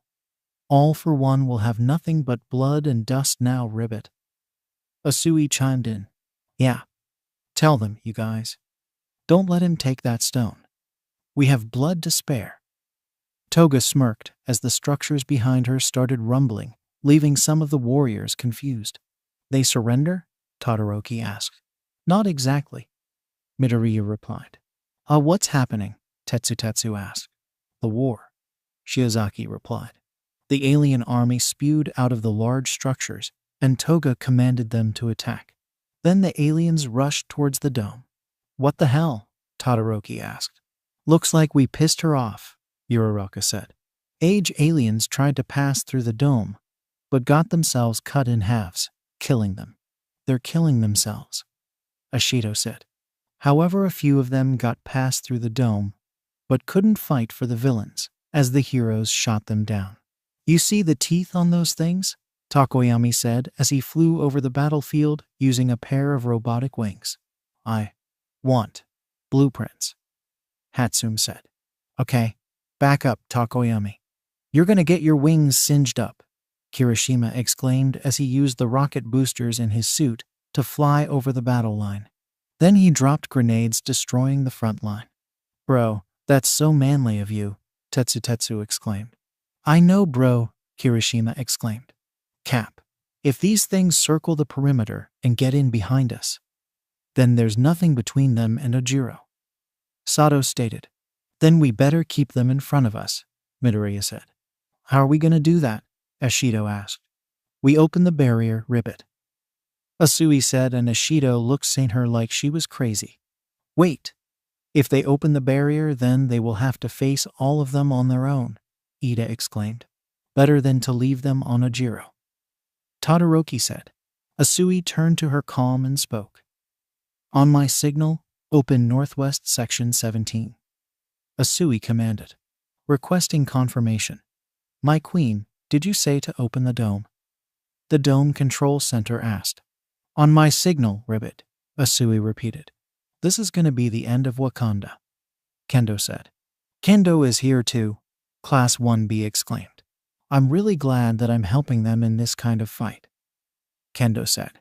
Then it'll be the noblest ending in the history. Ashido said as Midoriya put up his shields and Asui commanded something in Kasa before saying, Wakanda forever, she exclaimed as she put on her mask, and everyone ran and flew towards the structures. Now, Asui shouted, and the said sector of the dome opened, letting the aliens in. Then Asui and Midoriya took the lead and finished of the first few aliens. Oh god, that's a lot of aliens, Present Mike said. This is going to be a really big fight for them. I hope that they win this without getting any harm to themselves. All Might said. How much longer, Hatsume? Asui asked through her calm. I've barely started, Hatsume replied. You might want to pick up the pace, ribbit, Asui exclaimed as she fought alongside Midoriya. Come on, Hatsume, the audience exclaimed. The war was still going on. Asui and Midoriya fought together. Then suddenly Muscular yanked Kirishima out of the air, and then he and Toga stepped into Wakanda. The aliens also wouldn't stop. The heroes were starting to get outnumbered. There are too many of them, Sato yelled. The heroes were now outnumbered by the amount of aliens they were facing. They needed reinforcements. Where are the other heroes? Someone help them. Please be safe, guys. Just then, a Bifrost appeared in the middle of the battlefield of Wakanda, killing several of the aliens. Then an axe, the Stormbreaker, is shown as it going around and chopping the heads of the aliens. All the heroes look in the direction of the Bifrost. Kota, Gran Torino, and All Might in his muscular form appeared at the scene. All Might Kota. That has to be the coolest entry ever, Sakura exclaimed. Correction. That is the coolest entry ever, Kirimiya exclaimed. But who's that old guy? Kaminari asked. All the students looked at All Might and Kota. Kota hesitated and shook his head without saying anything. He was my homeroom teacher during my first year at UA, young Kaminari. He is really a great teacher, All Might said while trying to hide the shivers he got after seeing his old teacher. Oh, that explains it. All Might sighed in relief. I can't believe you still shiver at his sight, Aizawa said, and All Might tensed up again. The screen shows Midoriya, Uraraka, and Sato overjoyed after seeing All Might with the Stormbreaker. Sato retracted his helmet and once again readied his suit to attack. You guys are so screwed now, Sato exclaimed. Then the three new fighters engaged in the battle and started to take down the aliens. Bring me all for one, All Might yelled in a demanding and angry way. Yeah. The audience was overjoyed after seeing their beloved symbol of peace once again powerful and fighting villains. All Might's got a powerful lightning axe, and he even has his quirk. The villains are so done now. Back at the lab, Ojiro was having the stone extracted, while Hatsume was working diligently. Yaoyorozu sighed and closed her eyes. Back at the battlefield, Muscular killed several heroes and warriors before Asui used an energy blast to knock him out unconscious. Show them who's the queen too. Gran Torino was shooting a bunch of aliens. Come on and get some space dogs, Gran Torino yelled as Todoroki appeared beside him and joined him in shooting the enemy. How much for the gun? Gran Torino asked the dual-haired boy. Not for sale. Todoroki replied as he kept shooting. Then how much for the arm? Gran Torino asked, and Todoroki stared at him before continuing the battle. Some of the audience snickered at the scene. I don't get it. Todoroki said. Oh, I'll get that arm, Gran Torino said before he joined the battle again. Somewhere else on the battlefield, All Might and Midoriya were fighting off the aliens together. New haircut? Midoriya asked, and All Might smiled at him. I noticed that you copied my style, All Might said, and Midoriya nodded before going back to the fight. Koda, on the other hand, had a wood-related quirk. He speared several of the aliens using his power. Whoa, Koda. Your quirk is just like the hero. Kamui Woods, dude, Ajo said, while the said boy blushed and rubbed his neck. By the way, this is a friend of mine, Tree, All Might said. Apologies, young Koda. That wasn't hopefully intentional, All Might said. Even though it was just 3 scenes, it was too much for the quiet and innocent boy. Koda turned to face Midoriya, while 3 aliens were stuck in the tree branches he made with his hand. I am Koda, Koda said. I am Izuku Midoriya. Midoriya replied. Back in Hatsume's lab, the occupant sans Ajiro noticed some rumbling. Yaoyorozu looked out of the window to see large metal destructors coming out of Earth. Fall back now, Asui commanded back on the battlefield. Back at the lab, Yaoyorozu looked between the destruction and Ajiro. Focus on the fire on the left flank, Takoyami, Kirishima said from inside his suit, earning a positive response from his friend. Somewhere else, Ashido and Uraraka are fighting some of the aliens when 4 destroyers came at them. Suddenly, Yaoyorozu appeared and used her powers to lift the destroyers before throwing them away and killing a large section of the aliens. Wow, Yaomomo, Uraraka exclaimed. You are so damned powerful, girl, Gyro said. A nut she is. Yaoyorozu giggled. Then why the hell was Ponytail up there all this time? When she could have fucking helped. You know who said. Why was she up there all this time? Ashido asked. A little far from them, Toga noticed Yaoyorozu's presence and informed Dabai about this on her comm. Meanwhile, Dabai was in the hallways of Hatsume's lab. Hatsume noticed this and started to save her progress, while Adora Millage fought Dabai. Hatsume then grabbed a blaster and shot 3 blasts at Dabai, but he blocked them easily. The Dora Millage stood up and fought Dabai again, but the black-haired man threw both Hatsume and the Dora Millage through the landing barrier. Not good, not good, not good. The audience repeated. Dabai turned back to see that the table was empty. Ajiro then came from behind one of the large windows and threw himself at Dabai. Dumb move, Ajiro. You should have ran. Do you think there was a way to run? Exactly. We got an Ajiro situation here. Takoyami yelled from the sky, but got tackled by the enemy. Someone get to Ajiro, Midoriya yelled, but was also tackled to the ground. I got him in it, Sato and Yaoyorozu said as they made their way to Ajiro. But Toga turned Yaoyorozu around. He'll die alone, as will you, Toga said. Oh, she's not alone. Uraraka's voice came from behind. Toga turned around to see Uraraka and Ashido in battle stances. Yeah, you go girls, Hagakure exclaimed. Total badass moment, Suro and Kaminari exclaimed. Show them their place, girls, Hato cheered. In the Wakandan jungle, Dabai kicked Ojiro around, while Muscular smashed him. But just then, Sato came flying in his suit. Oh, no, you don't. This isn't gonna be like New York, pal. This suit's already kicked the crap out of Hulk, Sato said as he flew, but Muscular caught the arm of his suit, and they both flew over to a lake. Hulk? Hulk? I know you like to make your entrances at the last second, dude. This is it. This is the last second, Sato exclaimed. Just then his green Hulk form showed up for a second before saying no, while the villain's broken arm of his suit. Oh, forget it, you big green asshole. I'll do it myself, Sato yelled. Then Sato yelled and jumped at Muscular to fight. Meanwhile, the girls were also fighting the villain pretty well. I thought you were formidable, machine, But you're dying like any man, Dabai said as he stabbed Ojiro again. What? No fair. I knew I'd die in this, Ojiro sighed. We won't let you, buddy, Kirishima said. Dabai took out a glaive and aimed for Ojiro when Midoriya jumped on him. Go, Ojiro, run from here. Go now. Midoriya yelled as he held back Dabai and then fought him using his shields. But the villain threw Midoriya over a log and grabbed his neck. No, Midoriya-ku. But Midoriya was able to get his glaive, so when he was pinned down, he pressed the glaive against the villain's chest. Then Ojiro lifted up the villain and Midoriya stood up. I thought I told you to go, Midoriya said.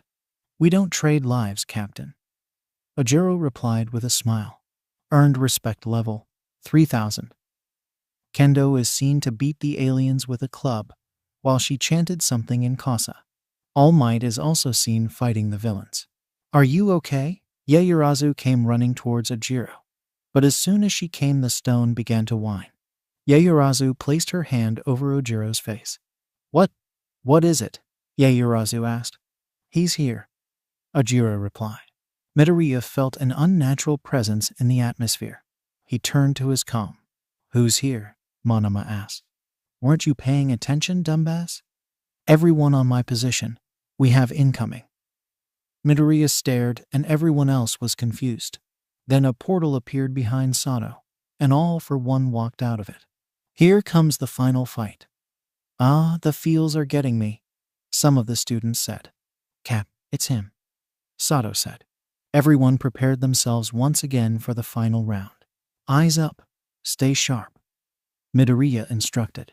Sato tried to attack a foe, but the villain used the space stone to make him intangible and sat him in the stone. Then he used the power stone to fling Midoriya and Asui away. Oh sweet lord, Shiozaki said. This is getting really bad, Shinsu said. Yaoyorozu, it's time, Ojiro said. No, Yaoyorozu whispered. They can't stop him, Yaoyorozu. But we can. Look at me, Ojiro said as both of them looked in each other's eyes. You have the power to destroy the stone, Ojiro said. Don't. You must do it, Yaoyorozu. Please. We are out of time. I see can't. Yes, you can. You can. If he gets the stone, half of the universe dies. That isn't fair. Yaoyorozu was in tears now. He's going to kill half of the universe? The audience yelled. That's bullshit, Bakugo yelled. We agree. It's okay. I know, it shouldn't be you. But you could never hurt me. I just feel you, Ojiro said. God, stop please. You two are hurting me. This is so sad. Some of the audience was already in tears now. Just like the first ones, everyone who came in the way of All for One was crushed one way or the other.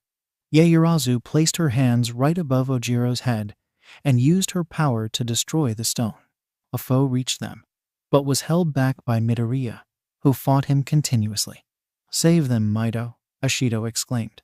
Don't let him get to them, Midoriya. Meanwhile, Yaoyorozu destroyed the stone, and now Ojiro was exploding. A foe pushed Midoriya far away, using the gauntlet. It's all right. It's all right. I love you, Ojiro said. The audience was crying, and now was shocked. Ojiro and Momo were in love. Oh my god. Yaoyorozu and Ojiro said. Yeah, Momo and Ojiro now? Oh man. Kaminari said. But they can look like an innocent couple. Ashidamina? Ojiro and Yaoyorozu blushed. You do realize that they're dying, Takoyami added.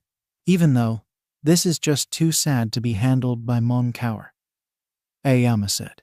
Then his head exploded, and he died while Yaoyorozu was crying now. All for One stood behind her still. I understand, my child. Better than anyone. All for One said. You could never.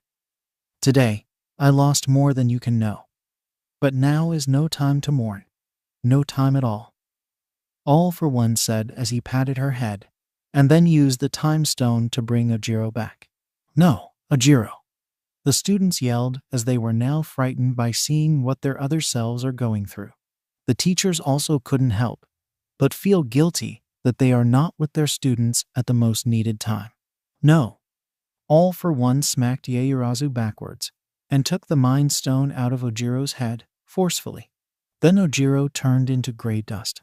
Then he placed the stone at the center of his gauntlet and unleashed its full power. Just then All Might came and shot lightning at him before using the Stormbreaker to pierce through the villain's chest. You better not screw this one up, All Might. They need you. All Might said to himself. I told you, you'd die for that, All Might yelled. You should have gone for the head. All for One said between long gasps as he snapped his fingers. No, All Might yelled, and then a white screen. Goddammit, what happened? All for One is now seen in an orange landscape without the gauntlet. He turned to see a tiny figure standing in a structure. He walked closer to it to see who or what it was. Is he dead? Ida asked. Daughter? How can a monster like him have a daughter? All Might thought. A young Gyro turned around to face him. No, frigging way. Gyro was surprised beyond, and so were TGE rest of the audience. Did you do it? Yes. All for One replied as he looked momentarily sad. And what did it cost? Everything. Why do I feel like crying? Ashido said as tears fell from her eyes. Back at Wakanda, a foe was teleported through a portal while All Might looked horrified. What did you do? What did you do? All Might asked. Where'd he go? All Might, where'd he go? Midoriya asked, but All Might didn't reply. Midoriya? Midoriya turned around to see Todoroki turning into dust. Oh God, what's happening now? Zero asked. He is disintegrating. Turning into dust? Aizawa said. No. Midoriya reached out his hand for his friend, but couldn't help him stay. Todoroki turned into dust, and his gun dropped. Kendo watched as many of the heroes turned to ashes. Up, General. This is no place to die, Ribbit. Asui exclaimed as she held Ashido's hand. But she too turned into dust as she said something in Kasa. I am Koda. Koda said as he too turned into dust. No, Koda, no, no, no, no, no, no. Gran Torino wanted but couldn't stop the boy's death. Yaoyorozu smiled as she caressed her hands where Ojiro used to be before turning into dust. Kirishima then saw that Takoyami was also turning into dust. Takoyami, no. The audience was shocked and saddened. Just one snap. And this many deaths. The audience was shocked and saddened. Just one snap. And this many deaths. They have never seen something this powerful. Damn, that was a lot. Tagata said. But did they all seriously just die? I mean, there has to be a sequel. Anyone? Hato asked then. It was basically my reaction a year ago. Sequel. Like. Kaminari tried to find the correct words. Like in movies, Ashido exclaimed. Yeah, we need a sequel. I'll try to find it later. But for now, let's move on, Kirimiya said as she typed in the codes. Searching multiverse scenario #12. Searching multiverse scenario #12. Searching multiverse scenario #12. Search complete. Loading multiverse scenario. Load complete. Emulating scenario. Emulation complete. Playing multiverse scenario #12. The Joker. The hell is this, a frickin' circus now? You know who yelled. The screen started to play. The screen showed a pool hall at night. There was standing Shigaraki, playing. Behind him, Dabai entered the room as he racked up. Somebody's here for you. Dabai said as Shigaraki turned around to see 3 random customers waiting. They say they've killed the Joker. They've come for the reward. Dabai stated. Sounds like something more than a circus to me. Kirishima said. They bring proof? Shigaraki asked. They say they've brought the body. Dabai replied. Magni, standing behind him, flopped a body, wrapped in garbage bags, on the table. Shigaraki removed the bag on the body's head, revealing a certain Greenette's bloodied face. But he was wearing Joker's makeup. Deku Midoriya? The audience yelled in surprise. They killed him. No way. Come on, we just started this. Shigaraki then spitted on the boy's face before turning towards the customers, who killed the boy named Joker. So dead? You get 500. Shigaraki was cut off by the Joker behind him. He sat up and thrust her a knife in Dabai's chest, without wasting a second. Shigaraki turned around to see him with a crazy grin on his face. How about alive? Joker asked. Woo! He's alive, Kaminari said, while everyone else remained silent. Until Gyro spoke. Yeah, but he just killed that villain. Gyro replied. You should be addicted to it by now. Kaminari said, and Gyro sighed. Joker then got a switchblade in Shigaraki's mouth. Sharp metal pulling the cheek taut. The bounty hunters, subdue the remaining villains, please. Joker said as he pressed the blade in Shigaraki's mouth, slightly. Then he continued. Want to know how I got these scars? He asked, crazily, as he pointed at the scars on his face, which were in the shape of a wide smile. Don't know about him, but something tells me that I don't want to. Zero said as they all looked at the horribly perfectly carved smile on the green-haired boy's face with confusion and concern. My father was a drinker and a fiend. He'd beat Mommy right in front of me. One night, he goes off crazier than usual. Mommy gets the kitchen knife to defend herself. He doesn't like that. Not one bit. He explained as he tugged Shigaraki's cheek with the blade. So me watching, he takes the knife to her, laughing while he does it. Turns to me and says, why so serious? One comes at me with a knife, why so serious? Sticks the blade in my mouth. Let's put a smile on that face one end. He said as he explained the last part by lightly moving the switch blade on Shigaraki's face in the form of a smile, explaining the fact that his father carved his face. Ouch.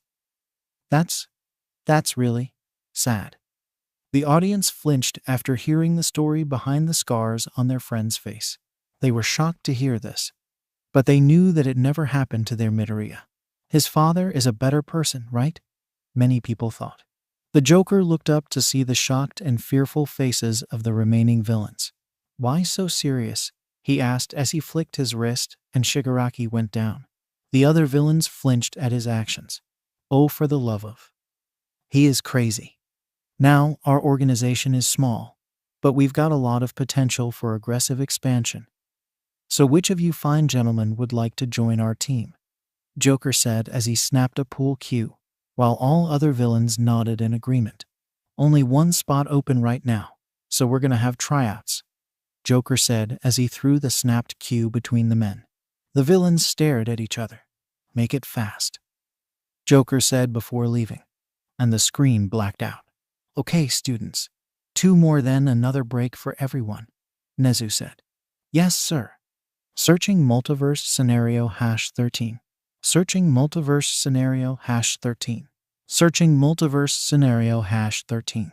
Search complete. Loading multiverse scenario. Load complete. Emulating scenario.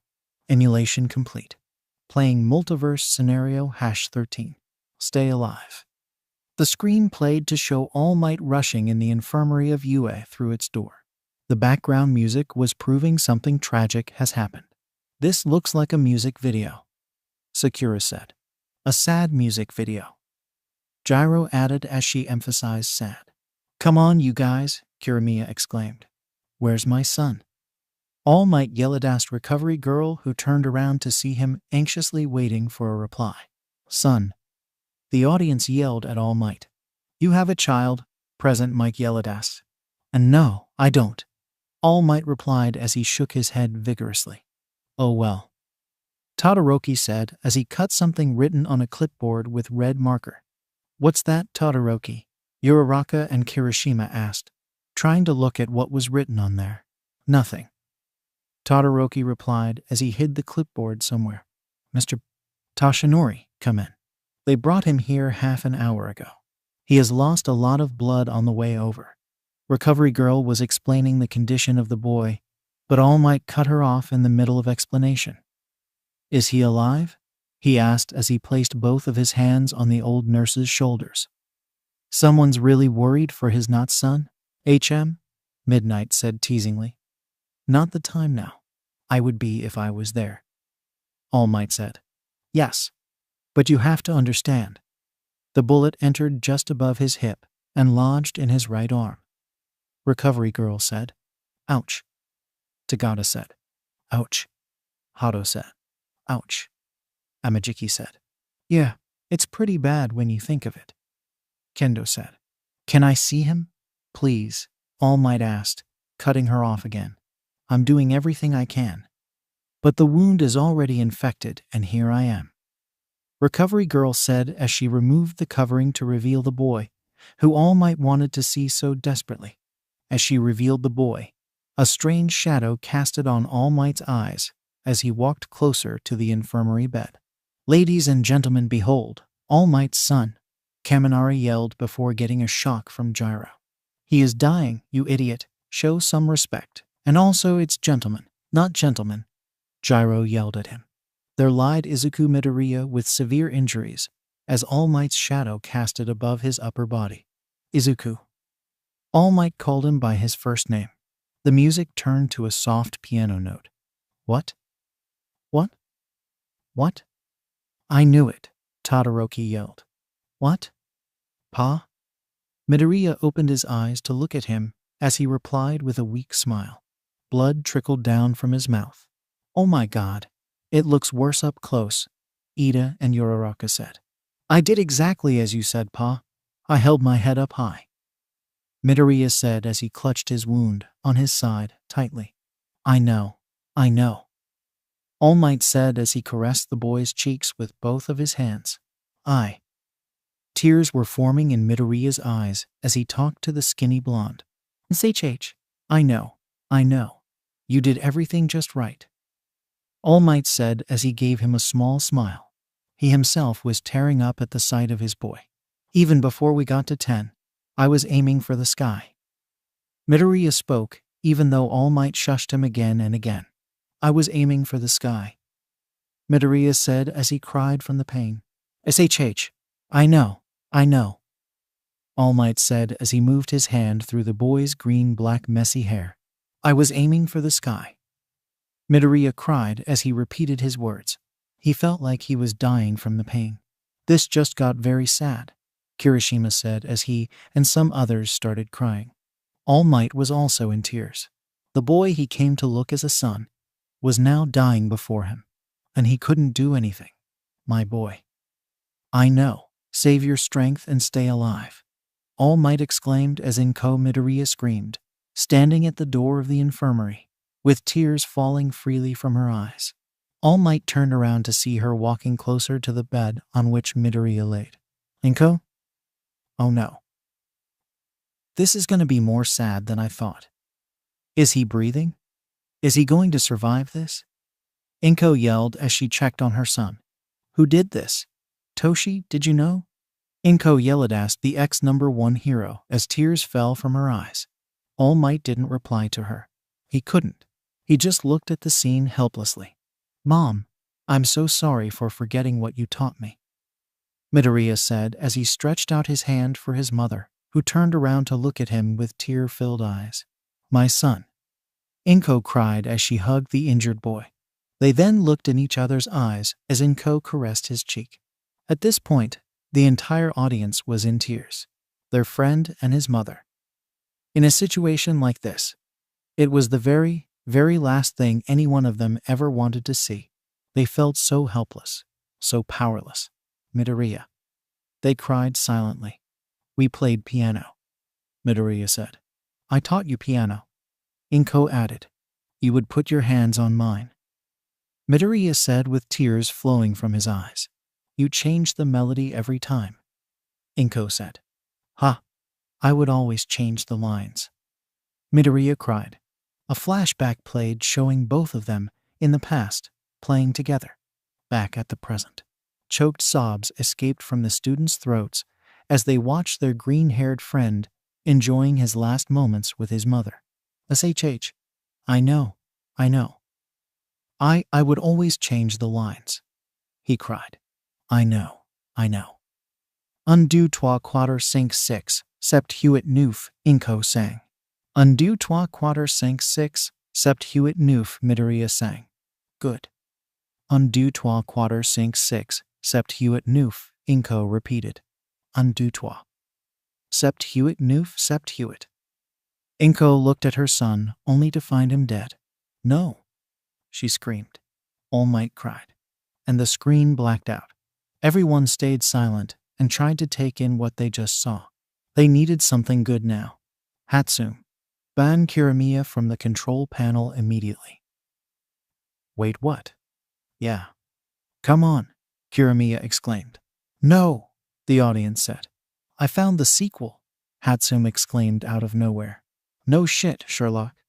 Play it immediately. Yeah. Searching multiverse scenario #14. Searching multiverse scenario #14. Searching multiverse scenario #14. Search complete. Loading multiverse scenario. Load complete. Emulating scenario. Emulation complete. Playing multiverse scenario #14. In-game. We are in the in-game now. Uraraka said, and everyone looked at her in confusion. I just felt like I needed to say that. She replied to their stares. The screen played to show a lot of debris on a land. There in the middle, where there was less debris, were All for One, Midoriya, Bakugo, and All Might in his weak form ready to fight. Please tell me he dies. All Might said. He dies. Hado replied. How can you be so sure? Amajiki asked. Well, it says end game. Either the bad guy dies or the good guy. Hado exclaimed in reply. What if it was both? Sakura asked. No reply came from the audience. Okay, All Might, hit me. Bakugo said as he prepared his iron suit to absorb his lightning and throw it forward. All Might did as he said, and charged himself with lightning before throwing it at its full power at him.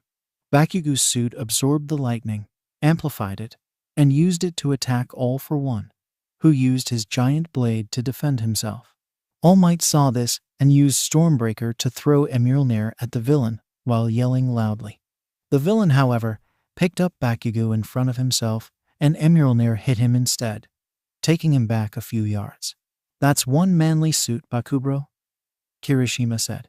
But that must have hurt. Ida added. Shut up, glasses. Boss, wake up. Friday's voice echoed through his suit. Then Midoriya came forward and attacked All for One, but he threw him away. Then All for One threw his blade at All Might, who dodged it and came to attack. All for One got his blade back and tried to stop All Might's Stormbreaker.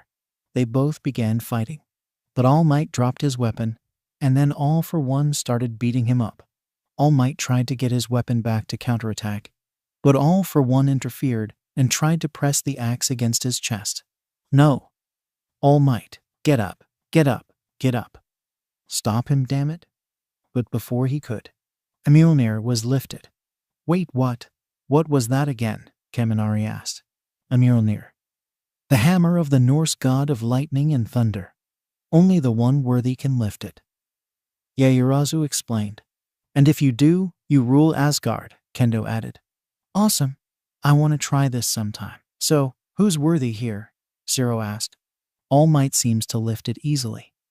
The question is, who lifted it now? Todoroki replied.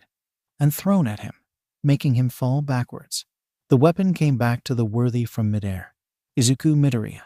Midoriya is worthy, Kaminari exclaimed with Zero. Woo, Midori and All Might gonna rule Asgard? Ashido said. I knew it, All Might said after a long breath. All for One kicked him down and went for the boy. The boy, on the other hand, came towards the villain, shield in one hand and Mjolnir in the other. Both of them attacked each other. All for One fell backwards and Midoriya took an opportunity. Shield. Then Mjolnir. Shield. Mjolnir. Punch. Kick. Mjolnir. Shield. Lightning. Way to go, dude. So manly. Show him his place is in the dust. The two kept on fighting. Mjolnir dropped from Midoriya's hand, and All for One attacked his shield with the blade repeatedly. The shield broke, and Midoriya was on the ground panting heavily. All for One threw him a few yards back. Midoriya lied there, out of breath. Grunting, he tried to stand up. Yeah, now that's not good. Definitely not good. Ojiro said. In all my years of conquest, violence, slaughter, It was never personal, but I'll tell you now. What I'm about to do to your stubborn, annoying little planet. I'm going to enjoy it. Very, very much. All for One said as his army of gnomes and villains came behind him through spacecrafts. Oh, come on. He killed all our heroes last time, and he gets a bigger army now, Tetsu exclaimed. No shit, Sherlock, Bakugo yelled. Yeah. Midoriya looked down as he tried to regain his breath. Grunting in pain, he stood up. He panted as he walked forwards. Then suddenly, Cap, you hear me? A voice said through his calm. Midoriya looked around for someone, but he was alone. Cap, it's Tokoyami. Can you hear me? It came again. Tokoyami. Tokoyami? Everyone asked. Me? Tokoyami asked himself. Wait, didn't you die last time? Shoji asked. Tokoyami shrugged. On your left, Tokoyami said. Midoriya turned to his left, and insert the most amazing Marvel theme. Oh my god. Hagakure gasped. It's coming. The feels. It's here. A sparkling circle, a portal. 3 people came out. Ashido, Asui, and Hatsume. Midoriya smiled. Asui nodded. Tokoyami came out of the golden portal flying forward. Then many portals opened, and one by one, the heroes arrived. Shoji, Naitai, Kaminari, Yaoyorozu, Cementos, and Kota Teenage. Asui said something in Kasa. Her army behind her repeated. Then Todoroki, Kota, and Midnight, Snipe, Hato, and Tamaki. Many heroes. Wizards. Alien races. This is so cool, Ashido exclaimed. Oh, now the villains are screwed, Sato said. All Might grabbed Stormbreaker. Bakugo stood up. Is that everyone? Naitai asked. He wanted more? Recovery Girl asked. What, you wanted more? Cementos replied. Tagata came out of the debris, his body enlarged. He was holding Sato, Gran Torino, and Kirishima in his hand. He let them go. My quirk is different too, Tagata exclaimed. Avengers.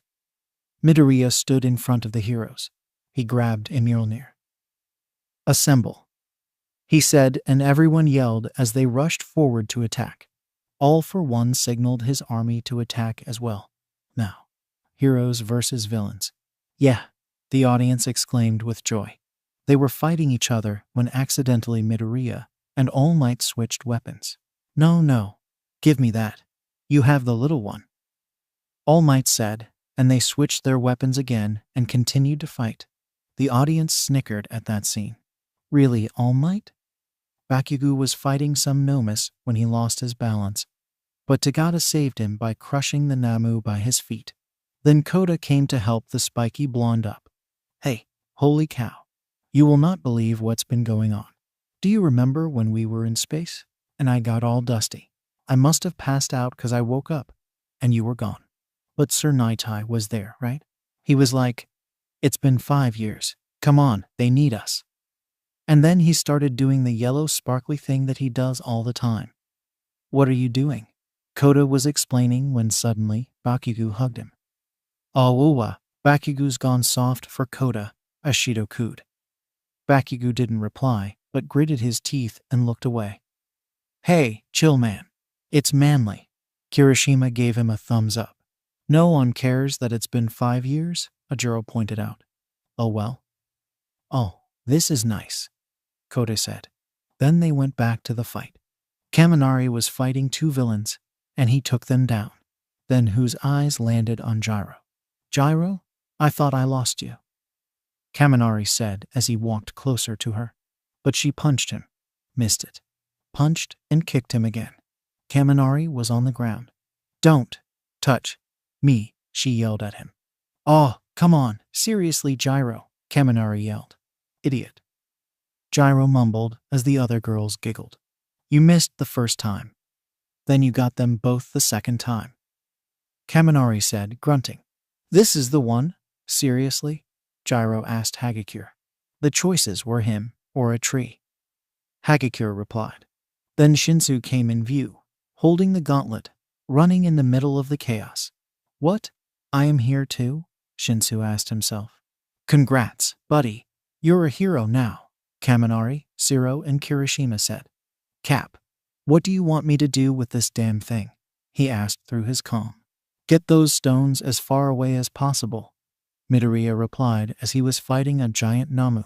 No, we need to get them back where they came from, Sato said as he helped him. No way to get them back. All for One destroyed the quantum tunnel, Bakugo said from inside his suit. Quantum tunnel? Present Mike questioned.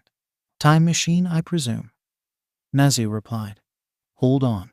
That wasn't our only time machine, Tagana said as he came back to his normal size and pressed a button on his keychain, resulting in during a van alarm.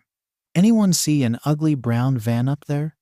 Midoriya asked as he walked up to look around. Yes, but you're not gonna like where it's parked, Midnight replied, who was riding a Pegasus. The van was near the villain army. Wow, what a time machine. I'm impressed 1A. Monoma said with clear sarcasm in his voice. Tagada, how long you need to get that thing working? Bakugo asked. Maybe 10 minutes. Tagada replied as Hato came to his side. Get it started. We'll get the stones to you, Midoriya instructed as he rushed to get the Infinity Stones. We're on it, Cap, Hato replied as both her and Tagada shrunk to the size of insects and flew away. Yay, our quirks are basically the same, Hato exclaimed at Tagada, who rubbed the back of his head. Bakugo landed near Nightai, who was fighting the villains off using mystic arts. Hey, you said 1 out of 14 million? We win? Yeah, tell me this is it, Bakugo asked him. If I tell you what happens, it won't happen, Nightai replied. Nightai is fighting with us. Man, I wish things were better between us. It's my fault for what happened anyways, All Might thought. You better be right. Bakugo nodded and flew off. Tagada and Hato reached in the van and came back to their normal size on the front seats of the van. It's a mess back here, Hato said as she looked back and Tagada saw the machine. It's dead, he said. What? It's dead. I have to hotwire it, he said as he started fixing the time machine. Back at the war. Where's Hagakure? All for One asked as he fought. Wah! What do you want from my innocent soul? Hagakure yelled. She's not responding, sire, Dabai replied as he pointed to Shinsu, who had the gauntlet. Shinsu, run, Kaminari said. Shinsu used his arrows to fight off every villain who came in his way. Boy, you got skills. We need to put you in the hero course. Hey, Nezu? How about exchange him with Monoma? Eh? Vlad King said. Hey, Monoma yelled. Nobody saw the purple head smiling softly as his dream came closer to him. Then Asui came in his view. Shinsu, give it to me, Ribbit, Asui said, extending her hand to him. Shinsu nodded and gave it to her as they changed their paths. Asui fought as she ran with the gauntlet. But then All for One came in her way. As he moved closer, Yaoyorozu landed between them. The villain stopped dead in his tracks. Yaoyorozu's eyes were glowing red. Somebody's pissed off, Gyro said to Yaoyorozu. Don't you remember? She lost the love of her life, Ashido said in a sing-song voice. See, cut it out, Mina, Yaoyorozu said. You took everything from me, she said. I don't even know who you are, he replied. You will, she said as she levitated herself and tons of debris and attacked him with it. She then hit him repeatedly with red energy balls. Oh, he'll probably never forget her now, Uraraka said. Asui tried to run again, but got stuck in the debris Dabai manipulated. She then threw it up to Kota, who caught it with webs. I got it, Kota yelled. Go, Kota. I gotta tell about this to the pussycats. Activate instant kill, Kota commanded, and fired off the villains attacking him.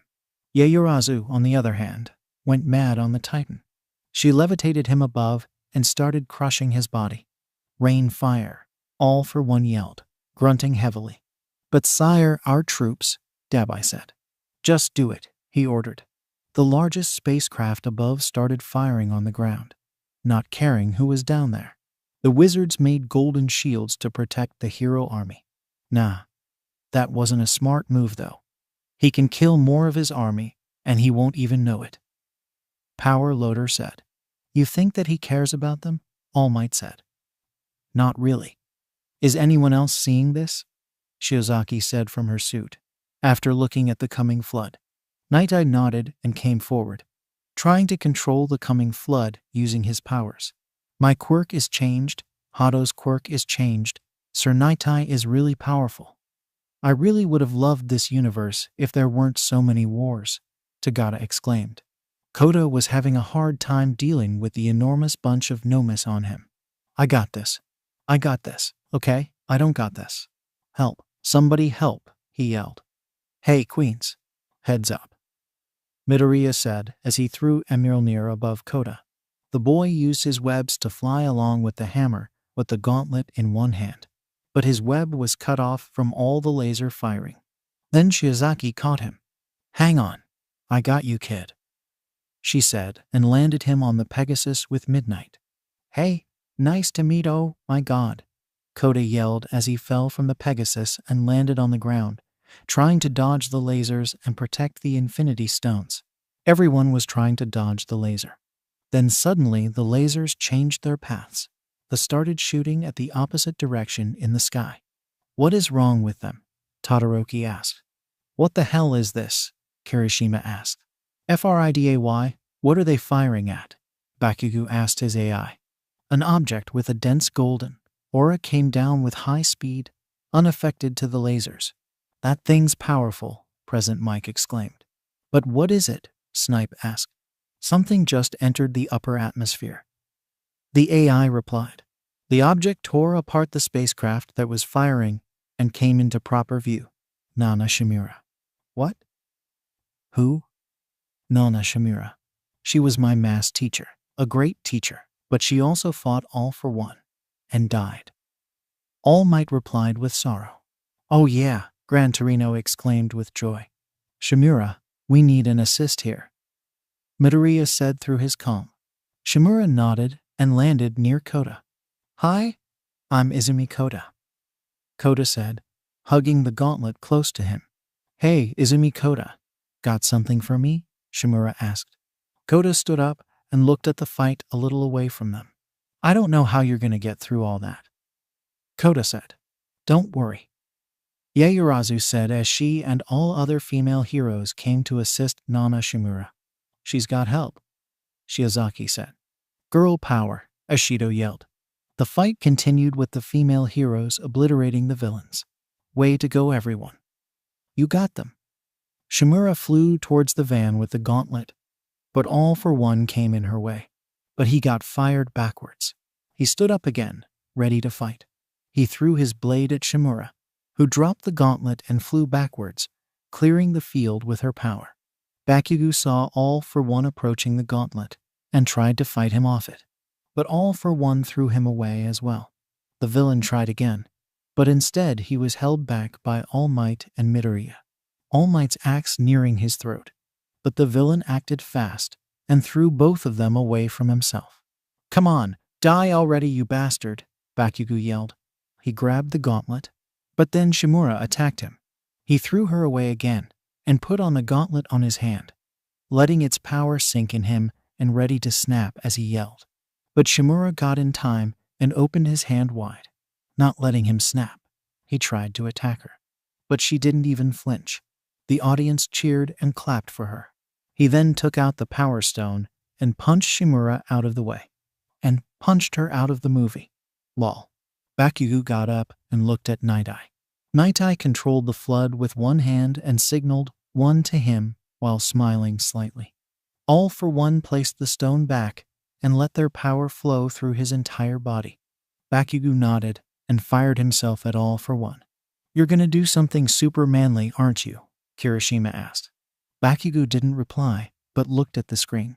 He clutched the gauntlet, but All for One threw him away. I am inevitable, All for One said as he snapped his fingers. But nothing happened. He looked at the gauntlet. Not a single stone. Then he looked at Bakugo, who had all the stones on his suit's hand. And he took a deep breath. Iron Man, he snapped. Yeah. You did it, Bakugo. White screen. Gran Torino was fighting, but the villains turned into dust. Every villain turned into dust. Every villain. All for One looked around for the last time before he sat down and turned into dust himself. "'Cause that's what he is.